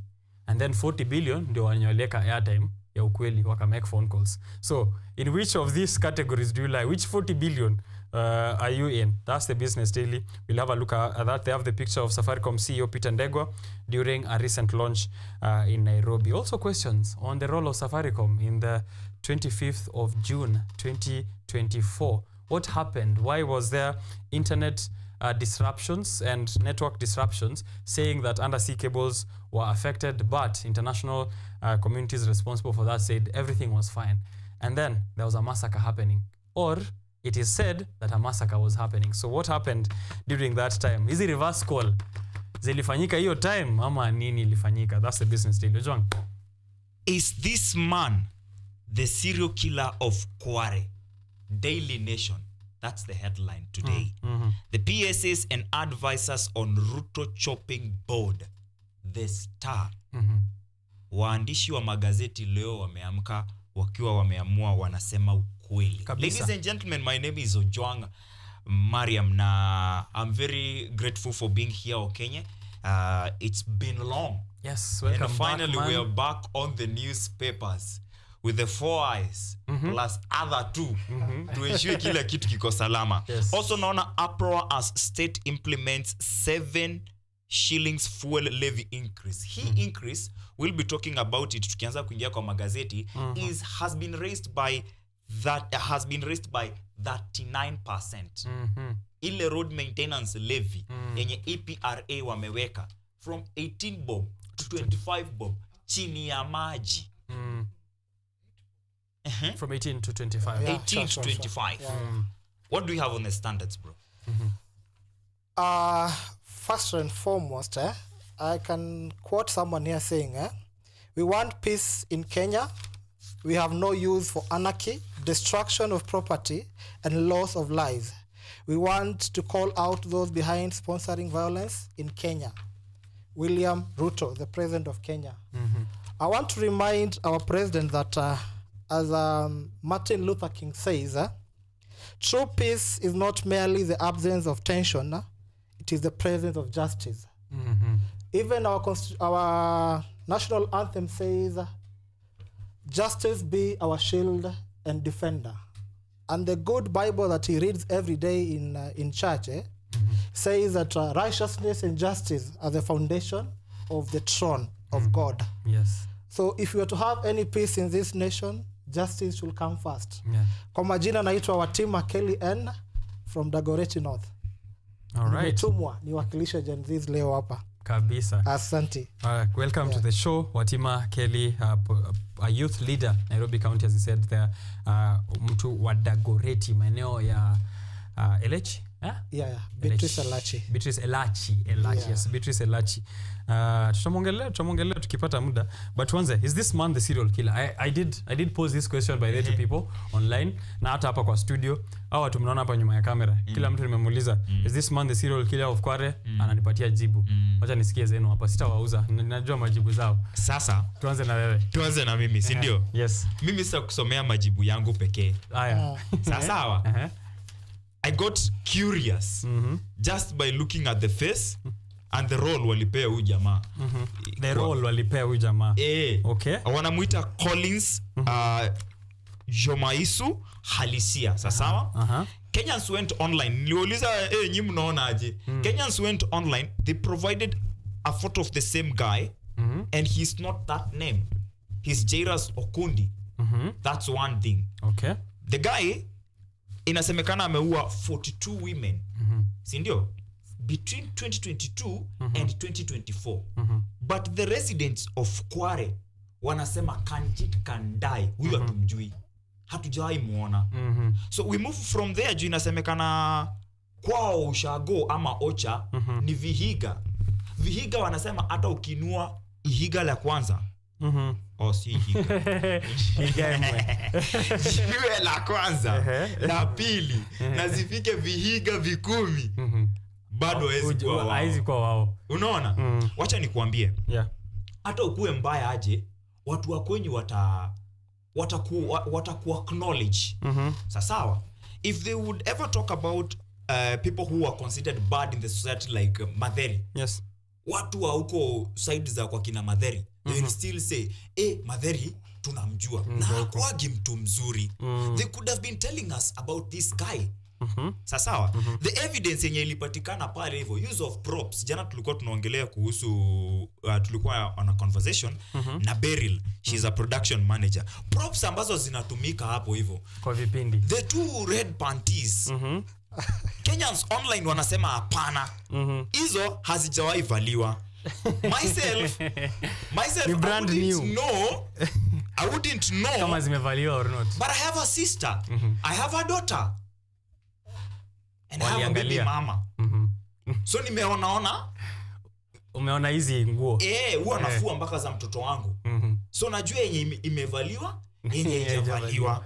Sawa. Okay. On Facebook, Kenyans kwanza acha unajua Facebook ndio imejaa watu wa hapa chini. Wa Kenya halisi. Haya.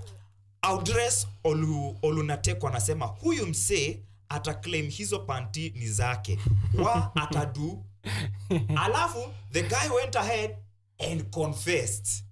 So this Kenyan knew he will that do this what? Is what he will do. Yes. Haya, mwingine tu Shiko Sheiks Mary. Spotless, meaning they are new. Now Okenye note that this is Shiko Sheiks Mary, a lady. Between DCI Amin and this lady, who would really know how panties that have been worn and not worn look like? Haya, twende kwa mwanaume. Aitwa Patrick Oburu. Anasema we are not fools. Wajinga waliisha Kenya. Mbio niende kwa Mickey Mouse Mapesa. Majina ya Facebook nayo. Ilikuwa kubwa. Hii tunapimwa. Mtu mmoja aje mbona akapatikana haraka hivyo. Huyo DCI ni mjinga sana. So, in English, he is saying, there is no way you can be a serial killer between 2022 and 2024. You manage to do that to 42 bodies, and on your 43rd body, ndio unashikwa na una confess. Na unashikwa after mtu. Haya. Kuna mwingine aliongelea kuhusu panga. Panga yenye ilikuwa at the scene. Yes. That leave alone it being sharp. Hiyo panga hata si blunt. Ni jinga. Si butu. Ni jinga. Sisi la habutu. Ni jinga. Haifanyi kazi. Haiwezi cut anything. So how is it still the same panga that is chopping human bones? Maswali yanaibuka. Hapo ndo tulikuwa, si ndio? Kweli. Kabisa. So, how this man managed to live amongst the people of Quarry, a very densely populated area, had sexual relations with more than 40 women, lured them, ended up killing them, dismembering their bodies, living 100 meters from the dam site, na hakuna mtu kwa hiyo lokal anasema anamjua. When asked by the media to present or provide another photo of the suspect during the press briefing, Mr. Amin saying doing so would tamper with the investigations, but he said he will be presented in court during his arraignment. Ndo hizi pieces of things zenye zilipatikana, acha niseme before I get to you to answer the question. They included 24 SIM cards, 8 smartphones, 2 feature phones, so kabambe, 1 laptop, 1 hard drive, 2 flash drives, 1 memory card, 1 machete, 12 nylon sacks. Others were a pair of industrial rubber gloves, 1 pink female handbag, 2 female panties, 5 rolls of bang. 5 rolls of bang. 4 clear sellotape rolls, and 1 nylon rope, 1 reflector jacket, 2 title deeds, 2 notebooks, and other assorted documents. Props ziko sawa. Props ziko sawa. Director amecheza safi. Is this man the serial killer of Quarry? Absolutely no. No. And I'll add to what Ojwanga said. Kwanza kabisa the standard has ignored the story. Iko on the first page. Iko page 10. Why? Because hizi ni vitimbi. Hivi ni vitimbi. Why? All of you remember the one and only Pastor Mackenzie. What happened to him aliposhikwa? His own people, the local people came out and said Mackenzie is a good person. Mackenzie ni mtu wetu. But ever since this guy was caught, no one has come out to claim that this person was good or bad. Or even say this is my brother or my sister. Come to the neighbors. The neighbors are saying we've never seen this person. And yet the police are telling us he's been killing 42. He has so far killed 42 women in that house without the neighbors knowing, without the landlord knowing. Who is a fool here? I think they're taking us for a ride. Yeah. Look at what the police are saying. They caught him while watching Euro finals. Yes. Right? On Sunday night. On Sunday night. And then the same police are telling us through the director of DCI, Amina, they arrested him at around 3 a.m. on Monday, following a thorough forensic analysis of the phone and whatever. So why are they giving us conflicting information? Euros ilisha 12. Euros ilisha 12. So huyu jamaa alishikwa 12, akaachiliwa, and then akashikwa tena asubuhi. On Monday, 3 a.m. Those are the questions that we're asking ourselves as Kenyans. Right. Easy ni vitimbi. Right. The name you mentioned, by the way, Ojwang, kwanza mmementioniwa hapa na DCI. Kwanza I was looking for your handle kwa hii press statement, but walinasa Gaidho. Memnasa hapo wamesema specifically one Francis Gaidho at F Gaidho 237 on his X account carelessly, with total disregard to need to verify information, posted the names, images and description of another innocent Kenyan by the name of Jairus Onkundi. Sasa Jairus Onkundi, kuna jamaa huyo mwenye unasema, sasa ulisema they put this image ya Kolo, ya huyu Kolo Jomaisu halisia. Watu wakasema ni Onkundi. Onkundi ametokezea man. Anasema Onkundi yako 24 years. Anasema yeye alisoma Meru University of Science and Technology.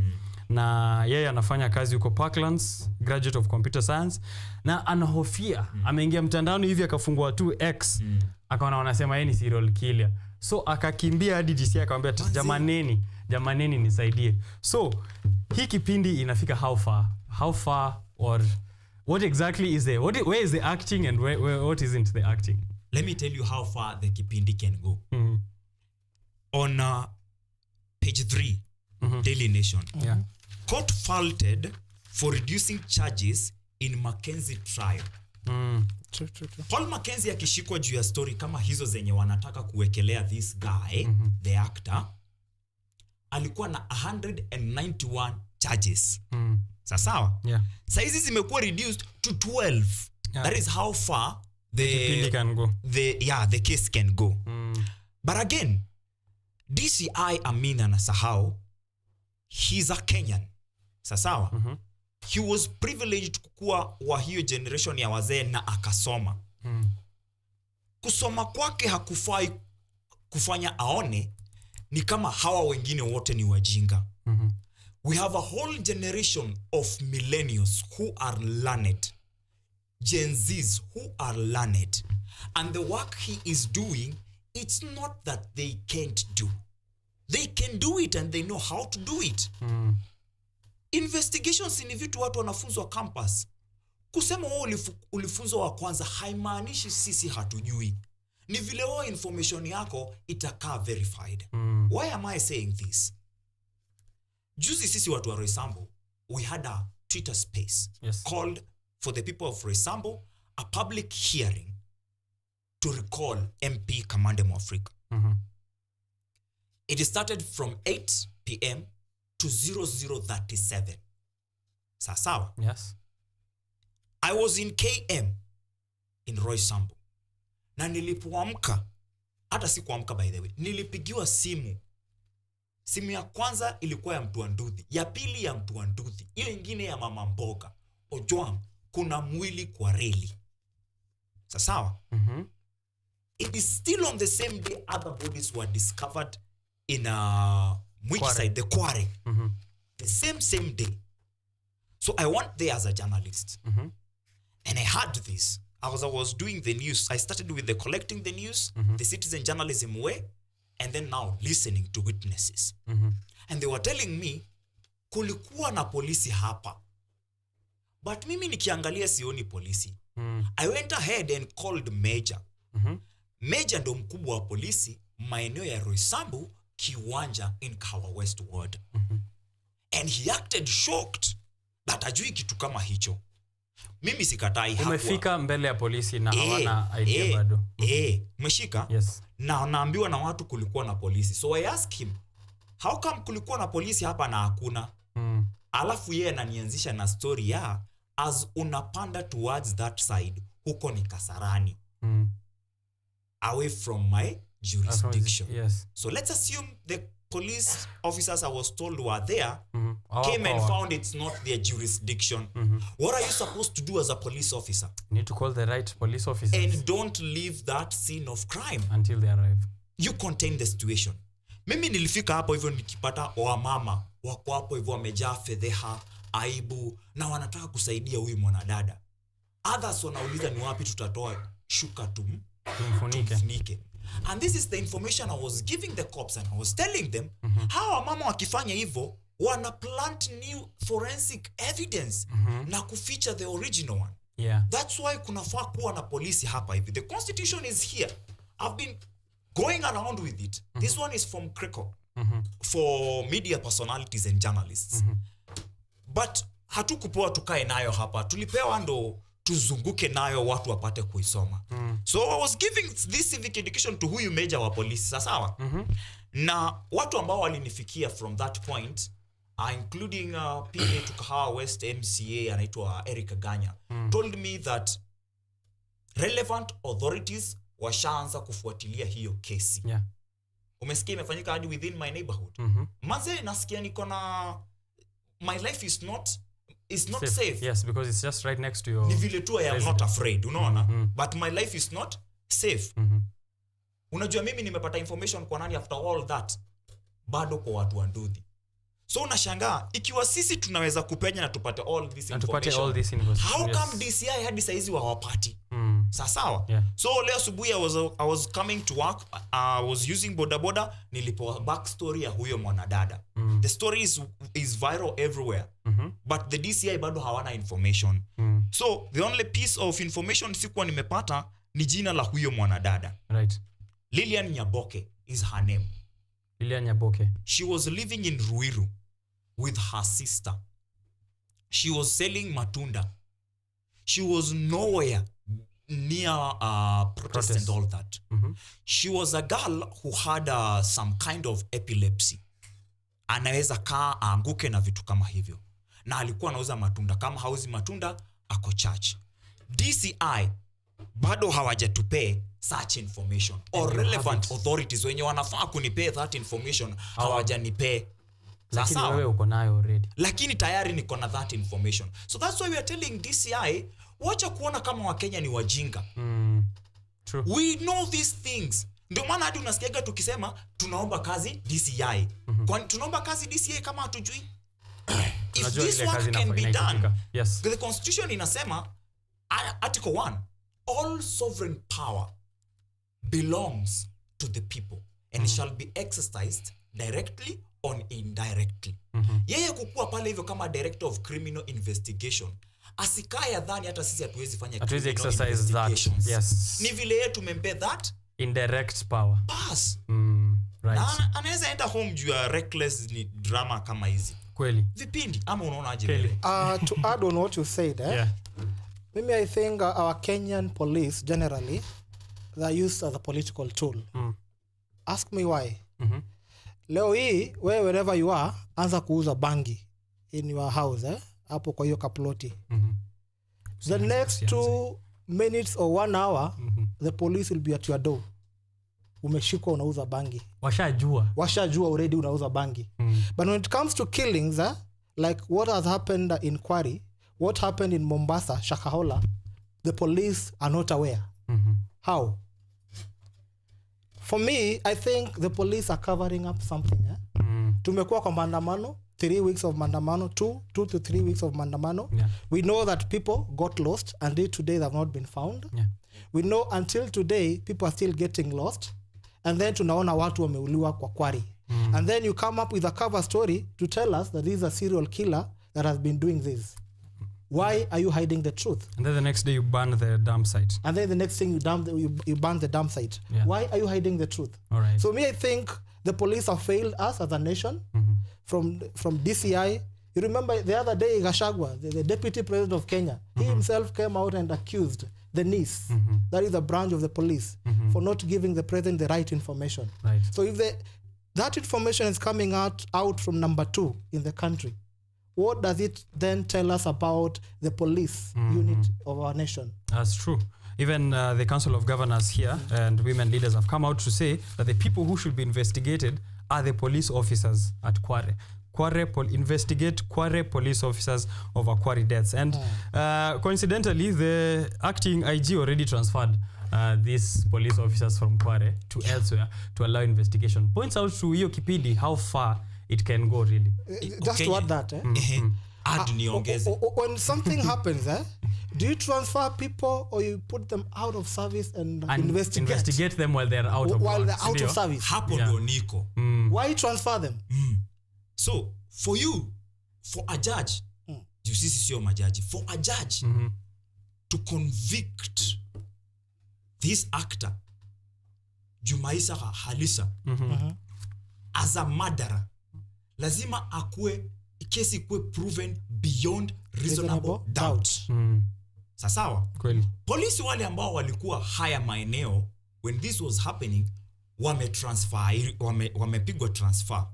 Hiyo ni kitu nzuri na ni kitu mbaya. First, hawatakuwa na nguvu kubwa ya kujaribu kufichilia evidence, ndio? Lakini watahitajika kotini na hawako hapo, si ndio? Yeah. Kitu cha pili, the scene of crime is no more. Why are you banning the scene of crime? How are you sure that those bodies were 42 if each day kuna mwili ulikuwa unatolewa? Meaning, kama tungeendelea kufanya uchunguzi, tupekuze hapo hivyo Quarry, maybe we could have found more bodies. But mimi sitaki upate. That's the thing. Utachoma. Yes. Sitaki ukuje upate. Unachoma scene of crime. Right. Na unatuletea mtu unatuambia ameconfess. So where is the likely, I think, just to now bring that conversation to date.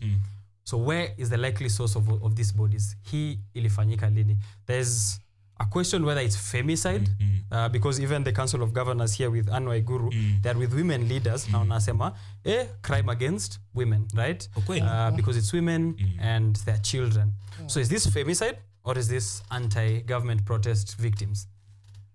Imagine, hadi ukurasa wa ngapi? Ukurasa wa 7, Daily Nation. Bado hadi hapo Waiguru ameongea. Investigate Quarry police officers over Quarry death. Stop giving us other actors. Investigate how wenye mmetransfer. Investigate how. Hao ndo watatuambia ukweli kuhusu kila kitu Okenya umeniuliza saa hizi. Kabisa. Kelly, do you have any maybe opinion on that? We cannot for sure say it is femicide or the protests.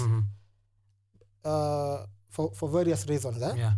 Kwanza ukiangalia the initial reports are saying the bodies are still they're not that decomposed. Yes. Some of them are still fresh. So if it is indeed femicide and this guy is the one responsible, saying he has done and he started 2022, common sense tells you either bodies zinafaa ziwe zimeoza completely. Yeah. But now these ones are fresh. Na tumetoka maandamano.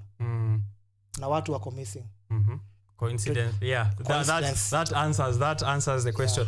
I will quote one philosopher by the name of Domani Munga.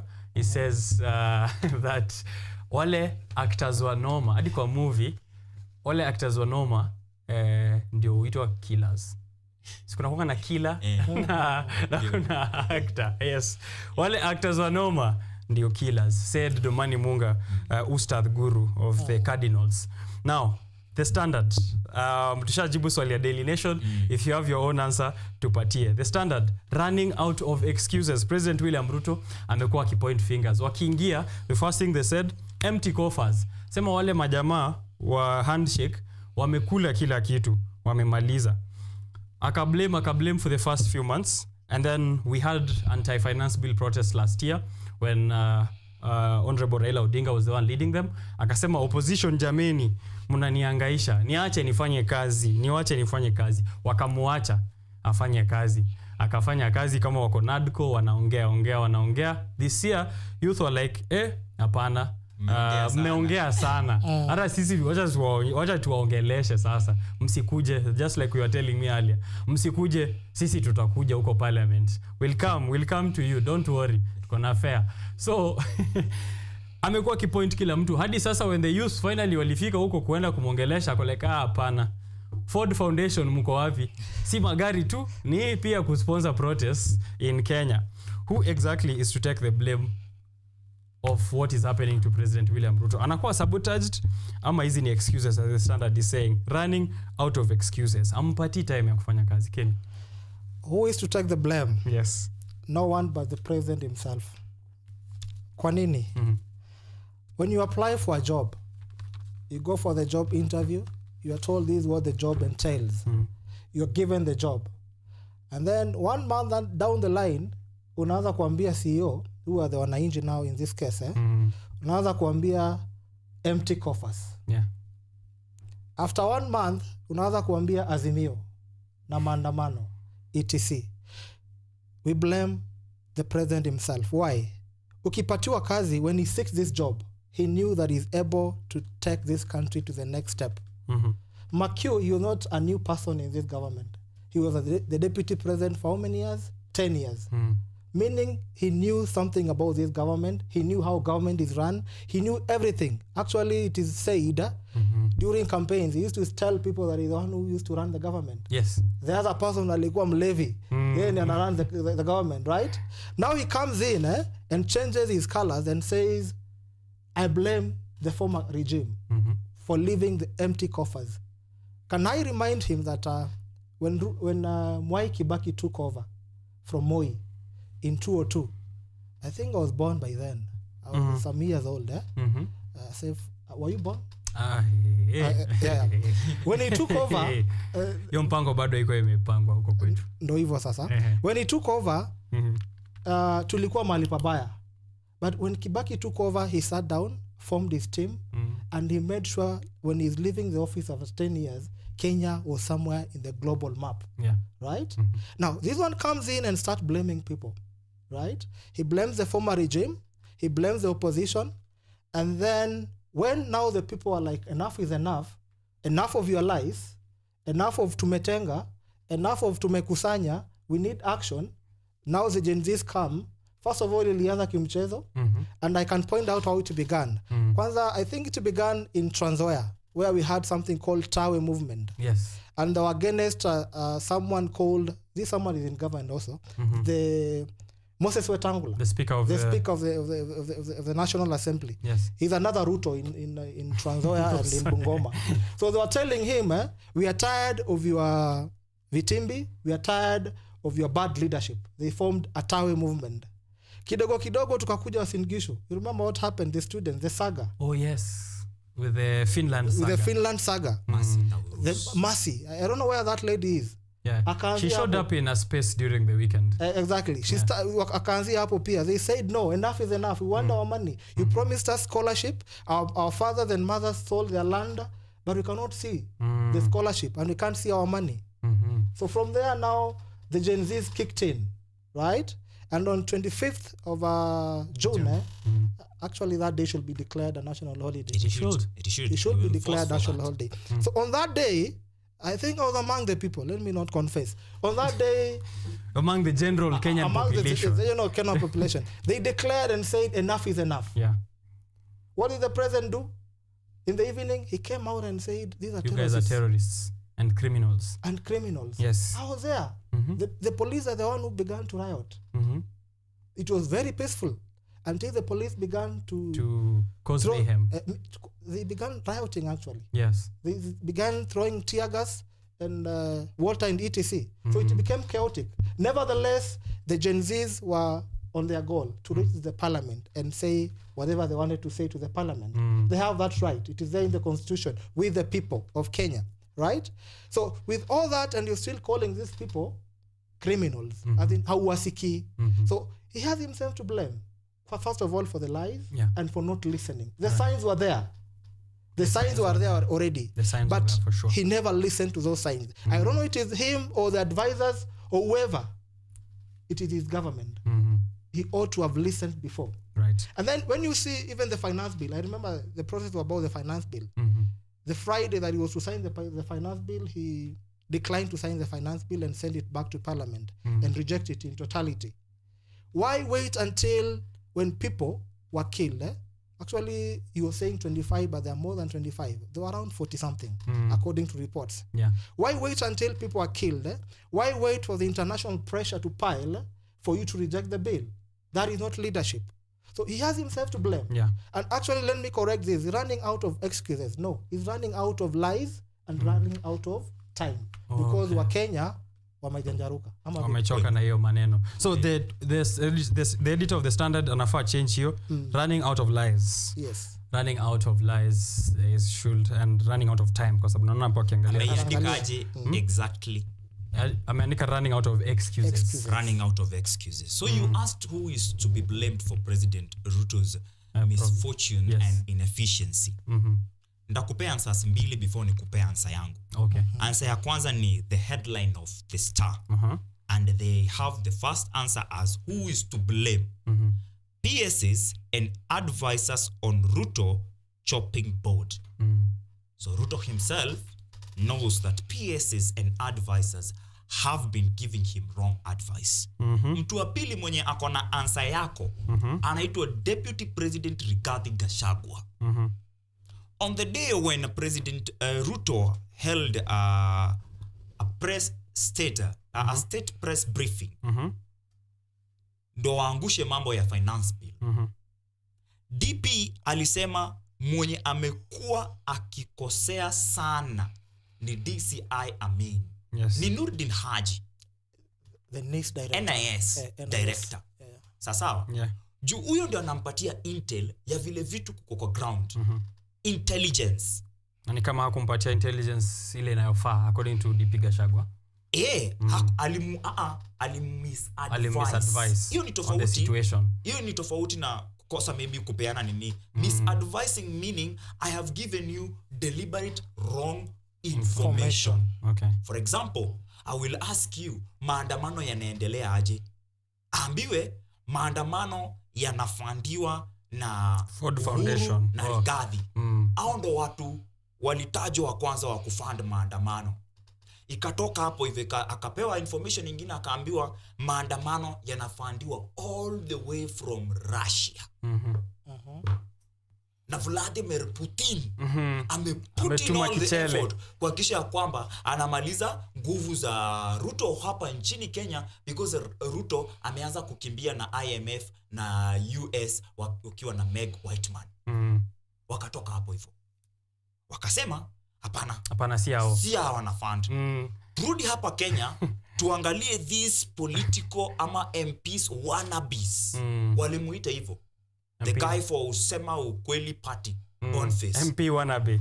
Alafu wakaongeza our Canadian based Kenyan lawyer Miguu twice. Miguna wakasema ana fund. But wakarudi wakaona if these people had enough cash to fund Gen Zs to this level, then that cash was enough for them to be elected to any office they ever wanted. Miguna had ambitions for Nairobi governorship 2013. Alianguka. Ajabu. Karibu hata asiende TVET. Alianguka hata grade haikuweza. Boniface Mwangi tried. Alianguka in 2017 to run for Starehe MP. Kitu ndogo hivyo, kama mtu ana nguvu ya kufund maandamano kama haya, MP haifai kumshinda. Lakini my brothers aliteleza.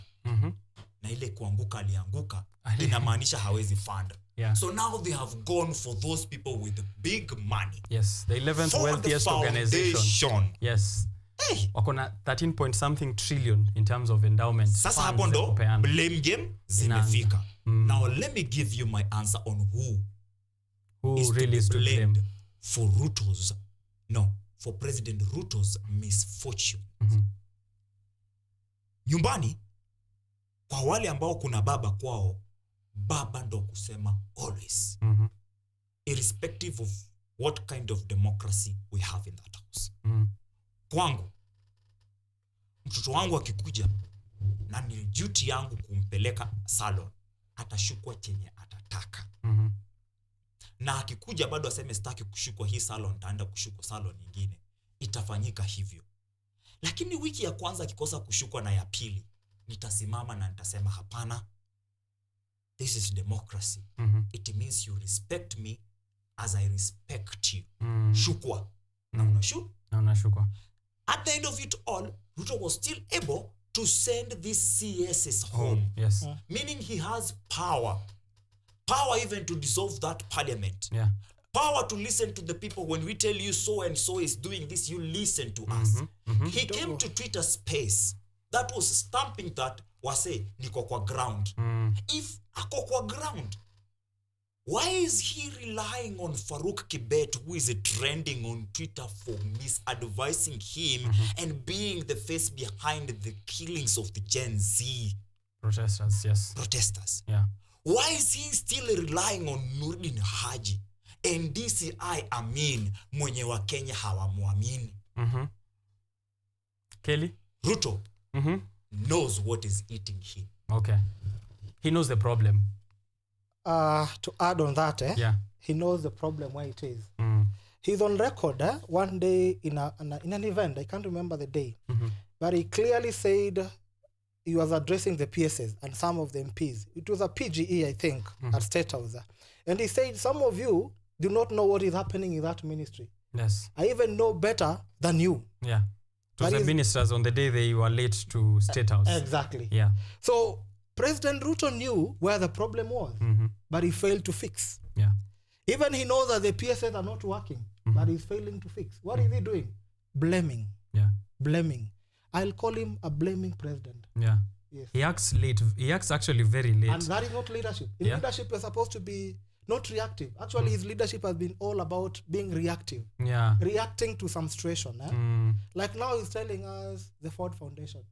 And I react after. I think he's so ungrateful. Ask me why. Yeah. The Ford Foundation is responsible for his state visit in USA. In the US. The last one. The last one that he had. They sponsored him. The Ford Foundation is responsible for sponsoring some of his, what do we call them? Digital. Yeah. Platforms. Including some digital labs in some rural areas. Ford Foundation is sponsoring that. Yeah. And today you are coming in public condemning an international organization that has been in existence in Kenya since 1963. It's responsible for his alma mater where he got his PhD. Exactly. Yeah. And now you are coming recklessly. I think that is bad. It's not good for diplomacy. He's the president of Kenya. He's not a minister. Yeah. He's not even an MP. An MP can be excused for saying that, but not the president. Not the president. He should be aware of more information. Of the consequences of his action and more so his speeches. Yeah. And I do not blame his advisors at large because I'm not. I don't want to assume that everyone around him is wrong. Lazima kuna mtu mmoja anamwambianga ukweli ama anajua what is right. But maybe it is him who is not taking the advice. Yes. For example, the AG did say that he doesn't consult much. Thank you for that. He does not consult the AG. Yeah. In fact, for the longest time, the AG was just seated in the office while decisions are made in State House. So why are we blaming other people? I think it is him to be blamed. Okay. Look at the way the finance bill came and then it is end. He has MPs. Even before the bill was passed, he called the MPs in parliament. Who are the MPs? MPs are representatives of people. MPs are supposed to hear what the people are saying. The bill went through the first reading, second reading, third reading. And also it went through something called public participation. And I can remember very well, different organizations came in and said, this bill is wrong for the people. The people are not for this bill. I think that advice reached him. But what did he do? He called the MPs in parliament and told them, hii kitu ipite. Lazima mpitishe. Lazima mpitishe hii kitu ndio mpate CDF. Kila mtu 2 milioni yake. Kila mtu 2 milioni yake mara hiyo pap. Yes. So this is a president who does not listen. So going forward, I think he should listen more than acting and talking. Right. You mentioned something about the international foundations that is blaming Ford Foundation, which have been very active in establishing civil societies or even education spaces in Kenya, including the University of Nairobi and all of that. So the president is blaming an international, and you said, I remember that. You said police officers started rioting. Yeah, it was a peaceful march towards parliament, then suddenly police wameanza kuwa violent. So the citizens are rushing ahead to calm them, like, Exactly. hey, relax, guys, we are peaceful. We are peaceful. So let me reverse the card. Wanaita Uno. Uno reverse card. So I'll place this on President Ruto's table and say, I blame international organizations for sponsoring violence in Kenya. I am blaming the IMF for being the international organization that is sponsoring the money that is getting to the police officers who are doing the violence. Those organizations like the World Bank, yes, for sure, I agree with him that kuna international organizations zinaleta chaos kwa hii nchi. IMF. Na hiyo ni IMF, na hiyo ni World Bank, and the others where he gets the money. The ones that he tolerates, like Bill and Melinda Gates for any other agricultural activities. Those are the ones to point fingers to, not randomly calling out. But we'll see. Ford Foundation does give a statement. This is the place you should tune out to. Tukwambie wamesema aje. But that, I gave you an information earlier here on what the Ford Foundation is. So if you roll back this show, kuna mahali, I gave you a rundown of the history, which places you can find the spaces, the amount of money they are worth, and why the president thinks they are sponsors. Nilikuwa naangalia hiyo information ya Ford, and I tried to piece a few things together. You mentioned Boniface Mwangi, who is also actively has friends in Too Early for Birds. Too Early for Birds got a grant from the Ford Foundation. So I think anajaribu ku pull strings, here and there to see who is connected to who. But that's so much guesswork for a president. Really. That's Not too much even guesswork. for a president. Yeah. For a person who receives daily intel from NIS, daily intel from DCI, daily intel from KDF, it means Kenya has no enough investigators or the capability to investigate something as easy as this. Or as easy as, is this man a serial killer of Quarry? Or as easy as, is this man a serial killer? At a time when we're still having abductions that you get abducted today, we call out those police officers, they release you on 0 count charges, leaving Kenyans begging the question, why did you arrest him? Yes. What intel did you use? And that's why Kenyans perhaps are asking FBI to come in and investigate these cases. We need shida ya Ruto ni the whole system that he has around him. But kitu inauma zaidi ni how the the older generations are taking these things. That the youth are out there peacefully protesting for these things to happen. Not for dialogues. But wewe, mwenye ni mzee, ndo unatokea unasema hapana, sisi tumeamua, tunataka kuwe na dialogue. Where were you? Atukata you were there in 2023 and all that. You have been there. You have been there and going the dialogue way, ni ukweli tukapata 2/3 kwa nini. But we don't want that. The things that Kenyans are talking about today are not dialogue kind of issues. Yes, it's dialogue kind of issues ni issues kama tumetoka uchaguzi, election, mmetuibia. Na sasa tunataka tukae chini tuongee ndo mtupe stake. Imagine vitu Kenyans wanauliza, can you please do investigations into this police brutality? Can you please send these CSs home if they can't work on this? Can you please reduce expenditure? Yeah. Anasema hapana. And all the president has to do is to say, hii ifanyike. Kwani wewe ni president na hauna nguvu? Good question. Kelly, you had something to put in before we go to another story? To add on what you said, when you see this blame game on who is sponsoring what, who is sponsoring what, it's just propaganda. And I know our president is very good in propaganda. But I would want to advise him and tell him to stick on one propaganda. Not coming and telling us it is Uhuru, it is Gachagua, it is Mount Kenya mafias, it is the opposition, now it is a Ford Foundation. If indeed he had that intel that these people are responsible, just the way they caught this serial killer, trust me, someone would be inside now From Ford Foundation. Or in Kenya, where the money went.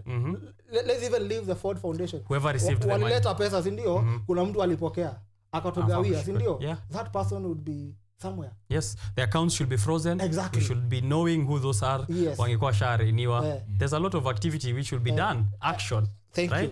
So hii propaganda natuambia hapa kuhusu Ford Foundation, hataki kusikia. Yeah. What we want is accountability from the president. Right? All right.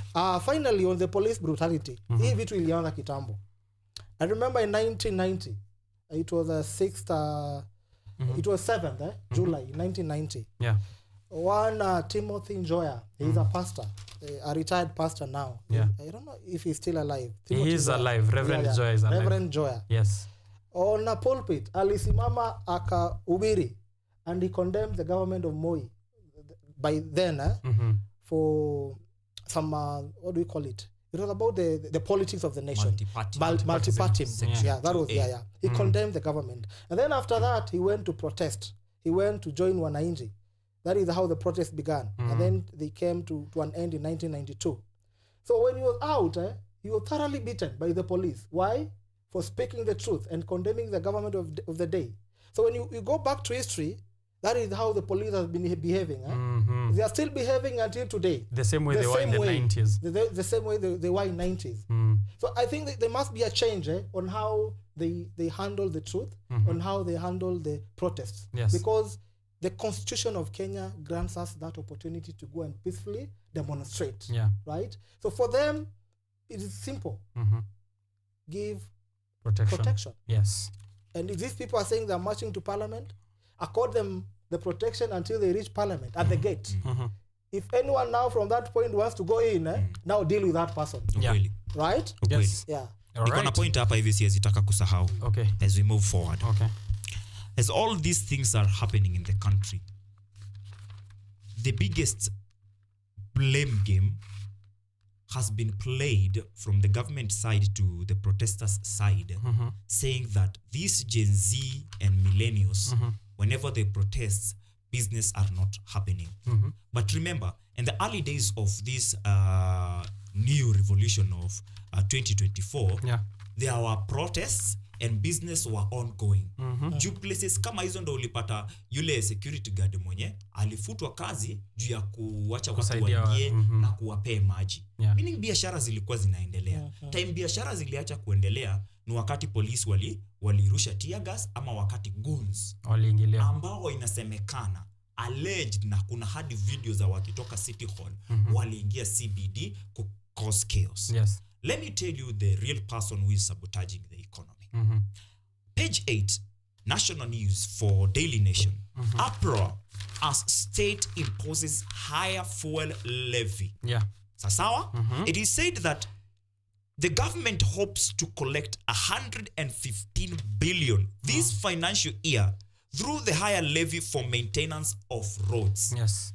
This issue was what people was among the things that or agendas that people were against. Yes. Public participation was done.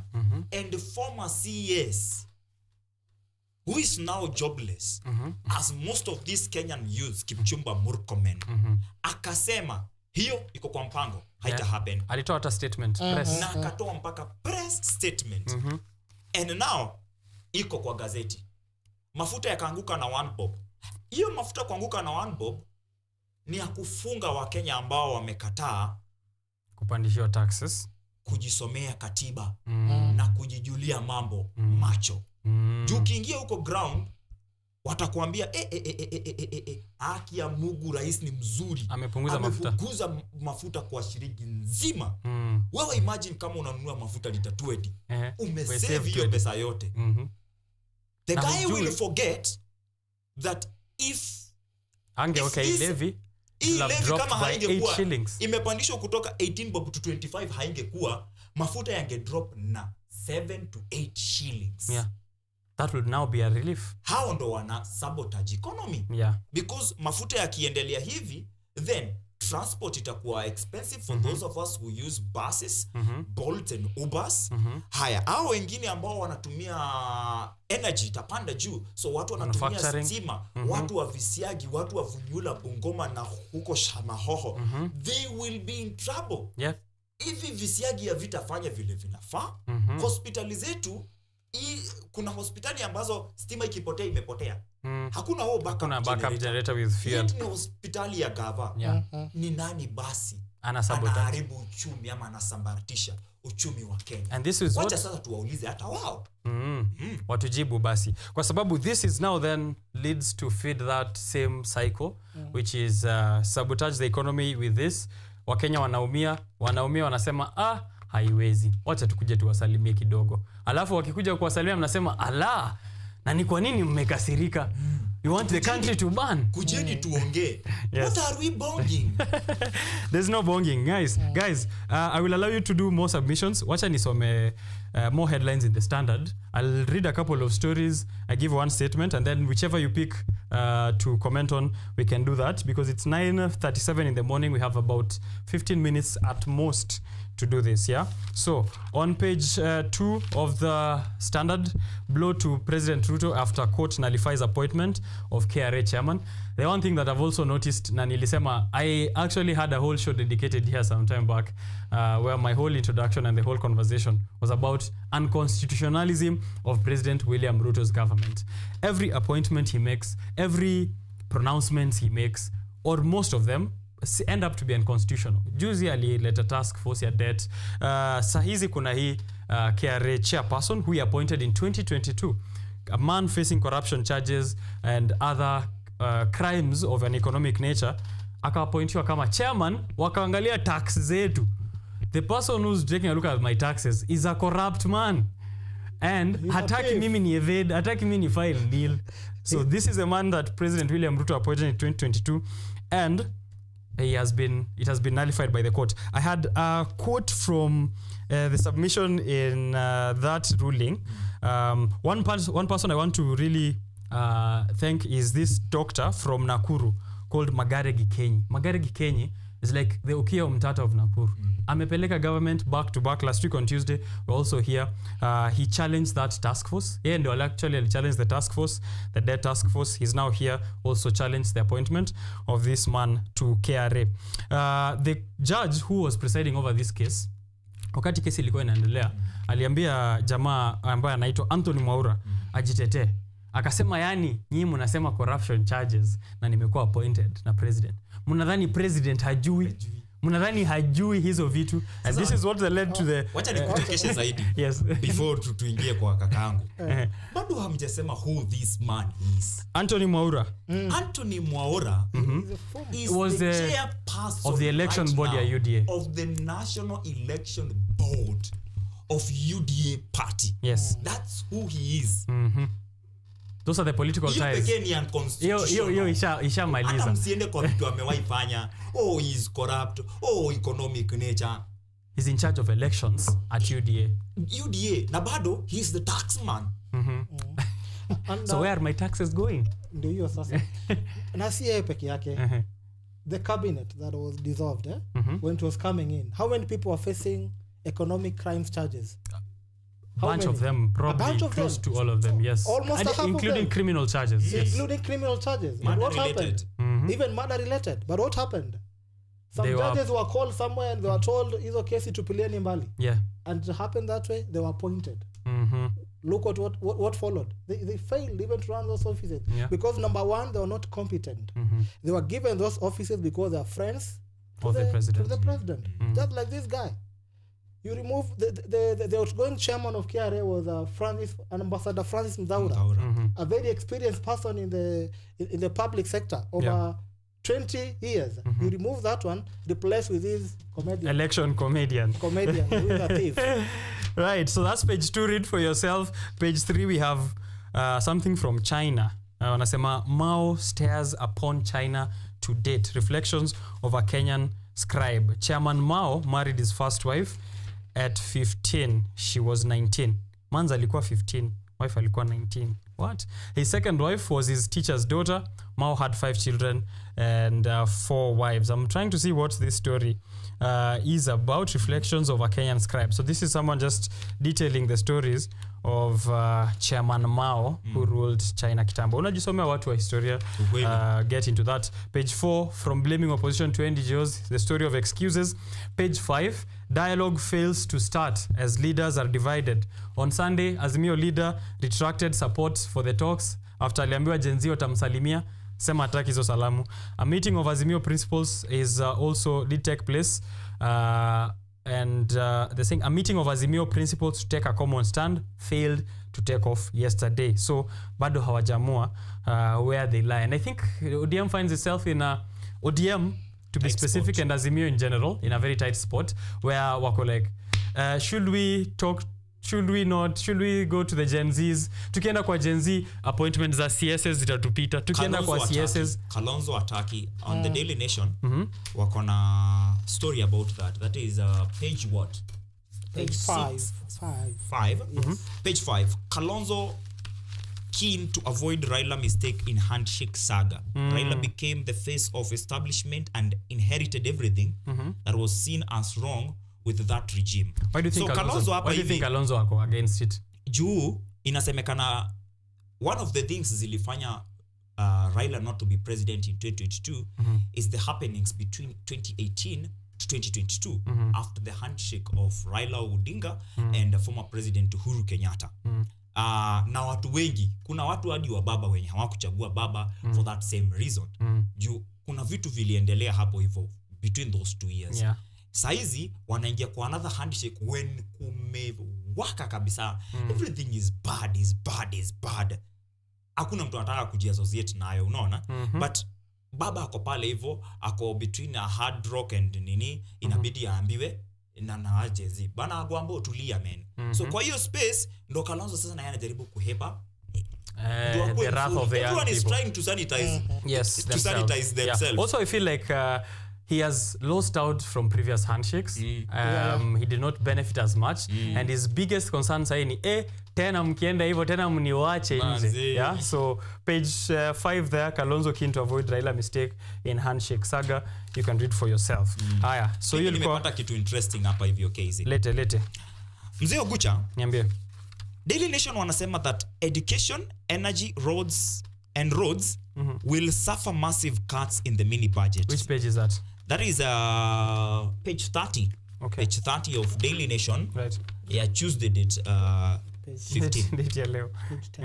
Page 10. Page 10. Jo jamaa wetu wa machone anaweza kuwa anaona zaidi. Page 10 bwana. Page 10 na inakuwaje 30 mzee? Page 10. Hii one inakaa 3. Oh, okay.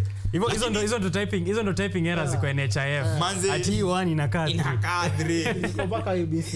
Alafu inapigwa muhuri. So, education ita lose more than 30 billion. Yes. Juu itakuwa cut.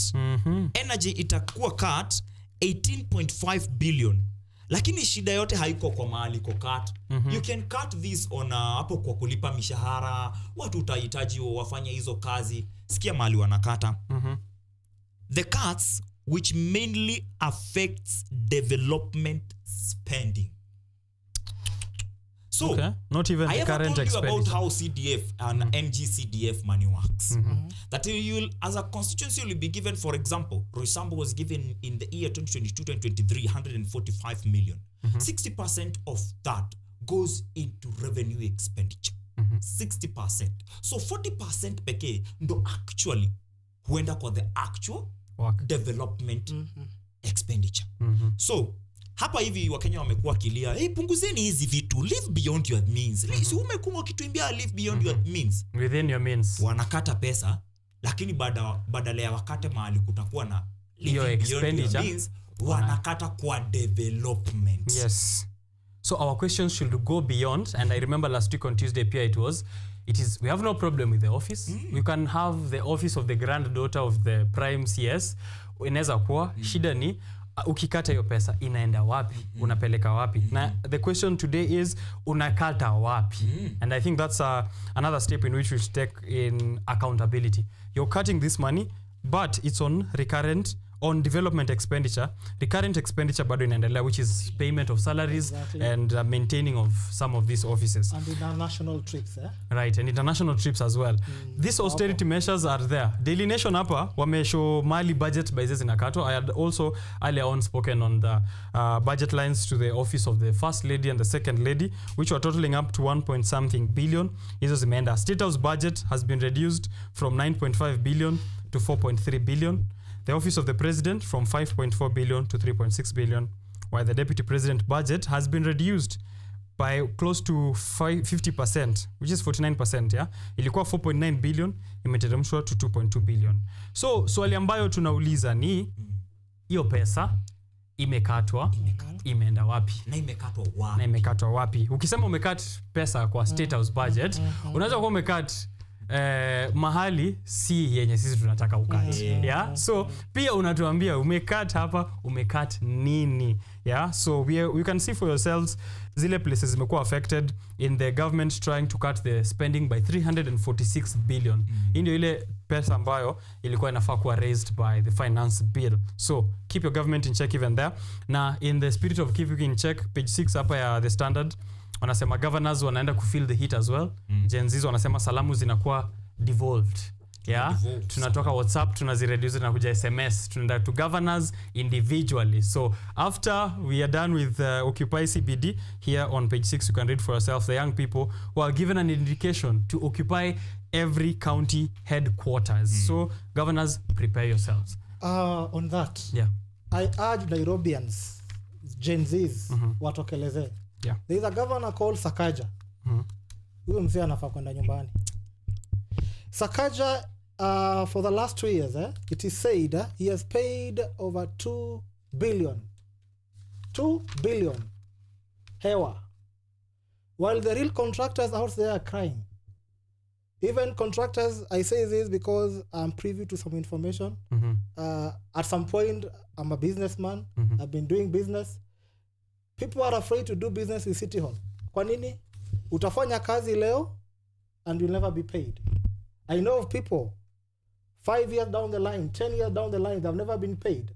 When you go there, you are told no money, no budget. And every year there's something called a budget and a supplementary budget. Supplementary budget is supposed to cover the pending bills. But when this supplementary budget passes and comes, it is paid, it is used to pay other things. We still remain with the pending bills. So for example, if last year we had pending bills of 2 billion, this year you don't pay, they accumulate again and accumulate. Yeah. And yet we are using our money. So you're using a supplementary budget to fund other things that are not pending bills. Yes. And my question is, when you read the procurement laws, the government is not supposed to procure anything until there's a budget for it, right? That is the national government and the county governments. So my question is, if this money was planned for this financial year, na tulijua 1 billion is going to buy newspapers, right? Then you float the process of buying the newspaper, the procurement process, advertisement, people tender, they go for opening, etc. Until the time of award. When the time of award comes, mnanipatia letter of award, I go bring the newspapers.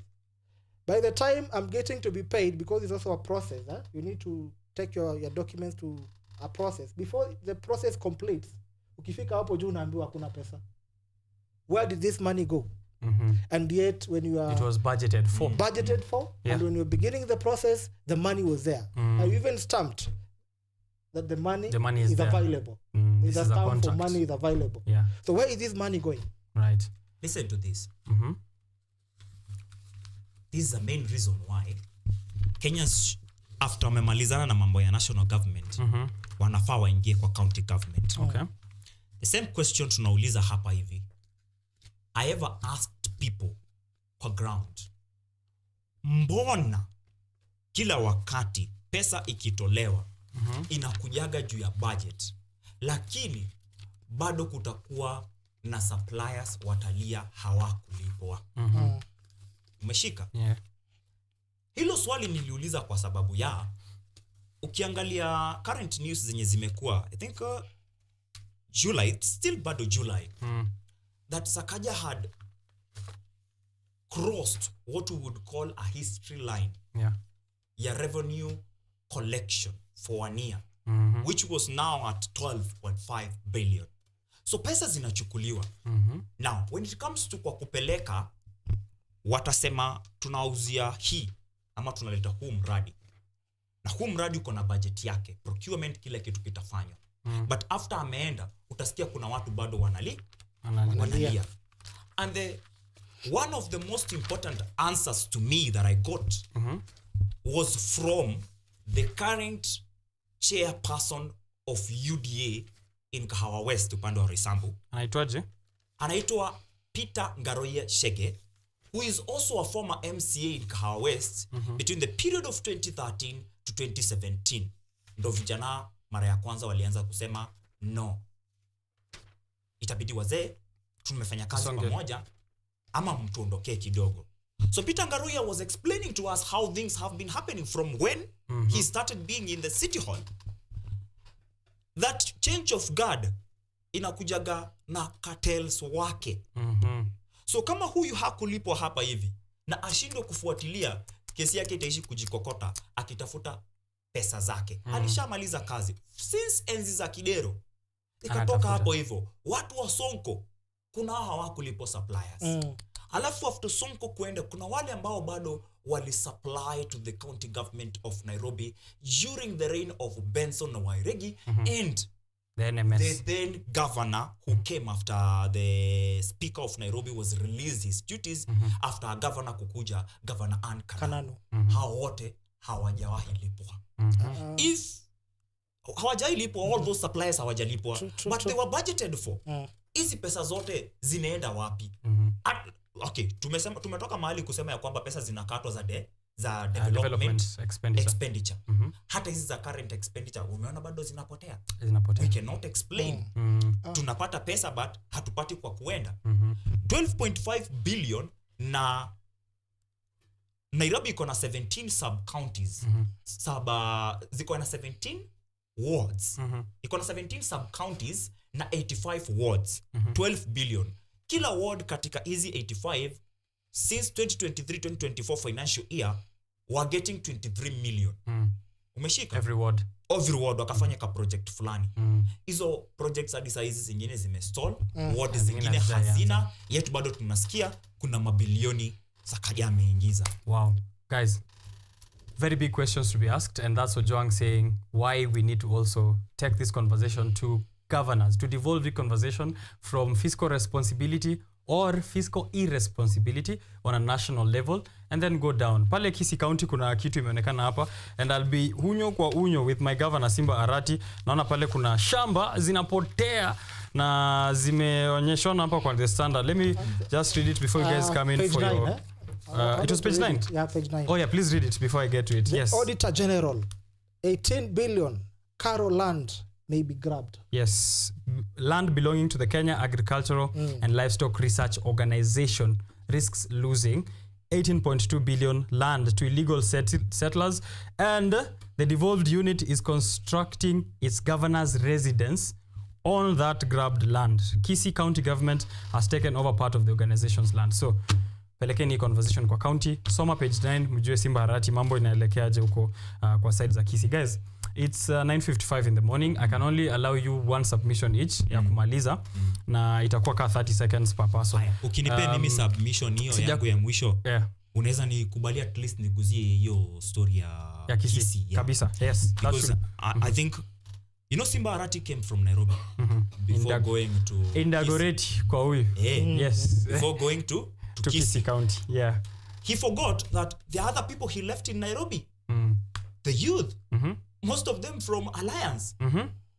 Simba was elected on being a Simba, that he can deliver, not being someone who cannot account for money, such that even Auditor General is raising eyebrows. All the way from Nairobi to Kisii. So what we should be reminding him is that if he is done being Simba, other youths kama kina Okenye wako Arati. We are all alert. Yes. If it's not now, then 2027, they will all be going home. They'll be going home. So nikimaliza. Definitely. people should be ready, fellow Kenyans should be ready to always be bold and honest. Yeah. And not accept censorship of true information. Why am I saying this? Ukiangalia gazeti la Daily Nation ukurasa wa 13, it is matters health. Yeah. Social media giant TikTok is actively restricting adverts and content that mentions the drug. Ask me which drug. Which drug is that? Kuna dawa ambayo imetoka ya watu ambao wanafeel ni wanono. Ozempic. Wapunguze weight. Na itawafanya wote watapungua weight, lakini watapungua na wakuwe vipofu. Ozempic is primarily meant, according to Daily Nation, for treating diabetes, but has become popular and is mostly touted as a weight loss drug. Sasawa. A new study shows that weight loss drug, which is primarily meant for treating diabetes, is associated with the likelihood of getting rare eye condition that can make one visually impaired. Yeah. The condition called atteric anterior ischemic optic neurosoma or an ion can do this to you. Yes. But TikTok are censoring this information. They will call it graphic content. If TikTok are not ready to let us be in terms of information, then they can go with their platform. Have the conversation of not having that Twitter at all in Kenya. Yes. We can all go to Twitter. TikTok. We can all go to Twitter. Yes. Okay, TikTok. Yes. Sorry. We can all have that conversation of not having TikTok because of such kind of censoring. Right. So what wataendelea? Our people have refused to be bold. Others don't want to be honest. So wataendelea kutumia hii dawa wakitaka kupunguza weight. Yes. Lakini wote watakuwa vipofu. All right. Tafadhali tufanye ni kitu to stifle information. Right. Kwa area yako hapo na sasa nakupea 10 seconds. So asanteni sana watu wa Roysambu. Bado tuko work. Asanteni sana kwa maombi yenu. Watu wangu wa hapa KUTV Kenya, I'm grateful. Mmekuwa mkitushikilia sana. Okay, umefanya kazi nzuri sana. Yesterday I congratulated you. Asante. Today I'm here. Yes. Tukitoka hapa hivi, we will be on the streets giving a third eye and jioni tutapeana hizo updates if on both sides. Kisha kwamba on KUTV mizizi ya habari tutaambia watu vile Kenya imekuwa leo and prime time. Yes, now we'll still do that citizen journalism on OKENYE, sauti na kioo kwa jamii. Kabisa. Asante sana. Before you do your submission, kwa sababu wewe ndio mgeni wa kwetu, nataka ni tuonyeshwe editorial cartoon just real quick. Tuanze na Dula, Daily Nation. Mwangalie pale hapo kwa gazeti, mwangalieni it's all Ford Foundation's fault. Hivyo ndo Ruto anasema gari yake imegonga mti hapo, imepiga finance bill gari. Na huyu madamu wa IMF ambaye pia this is Meg with an IMF tag, job tag. Slow down, protests ahead. Alafu haku slow down. You can see that interpretation. I like it because it looks exactly like the one on the Standard as well. It's just Ruto still. And for this one, Asema, let me tell you, I will carefully select an excellent theme that will surely deliver my promises. Alafu, hapo nyuma yake ni chui. Yuni ya rati. Namna gani? So, fat cat, yeah? Ako kwa pocket ya deep state, yeah? Kelly, I want you to do your final submission at this point. Ni 10 a.m. So, tushamaliza hata tuko overtime. Just under 1 minute, please. The Constitution of Kenya begins with a preamble that says, we, the people of Kenya, right? In Article 1, it says, the people of Kenya shall, and it continues and says, may. Shall, mandatory. Directly, and may, optional. Yes. In 2027, we have an option to kick out the Parliament of Kenya. And I want us to kick out the Parliament of Kenya, all of it, because they have failed the people of Kenya a great time. All right.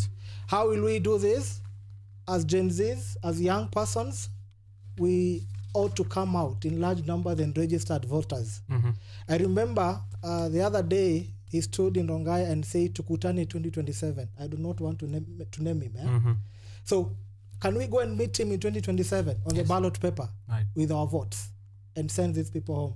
Asante sana. Asante. All right, that is Kelly all the way from Masaid za Dagoretti North, na ametusaidia sana. Is a youth leader Nairobi County alongside Ojwang Mariam, youth leader Nairobi County, Masaid za Roysambu, alafu na mimi hapa hivi youth leader Kenya devolved to Kisii County. Ama namna gani mzee? Rwanda votes as Kagame set to extend rule to 5 more years. Alafu President or former President Donald Trump survives an assassination attempt and is still back on the campaign trails. Alikuwa hapo kwa campaign trail. Alafu tutakuja kuongelea historia siku nyingine. Masaa imepita. Asante sana for creating time for us here. That was the newspaper review and the wholesome conversation on Biashara Tuesday. Remember, this is your best morning breakfast television show, a radio experience but on TV. You have fun, you get entertained, and you get informed at the same time. Keep it here at KUTV Kenya, on social media at Richard_OKENYE. I wish you all the best in this week. May your profits be high, but may your humor be higher so that you can laugh all the way to the bank. I'll see you around. So live your life, fire, you know I'm right. Welcome to paradise.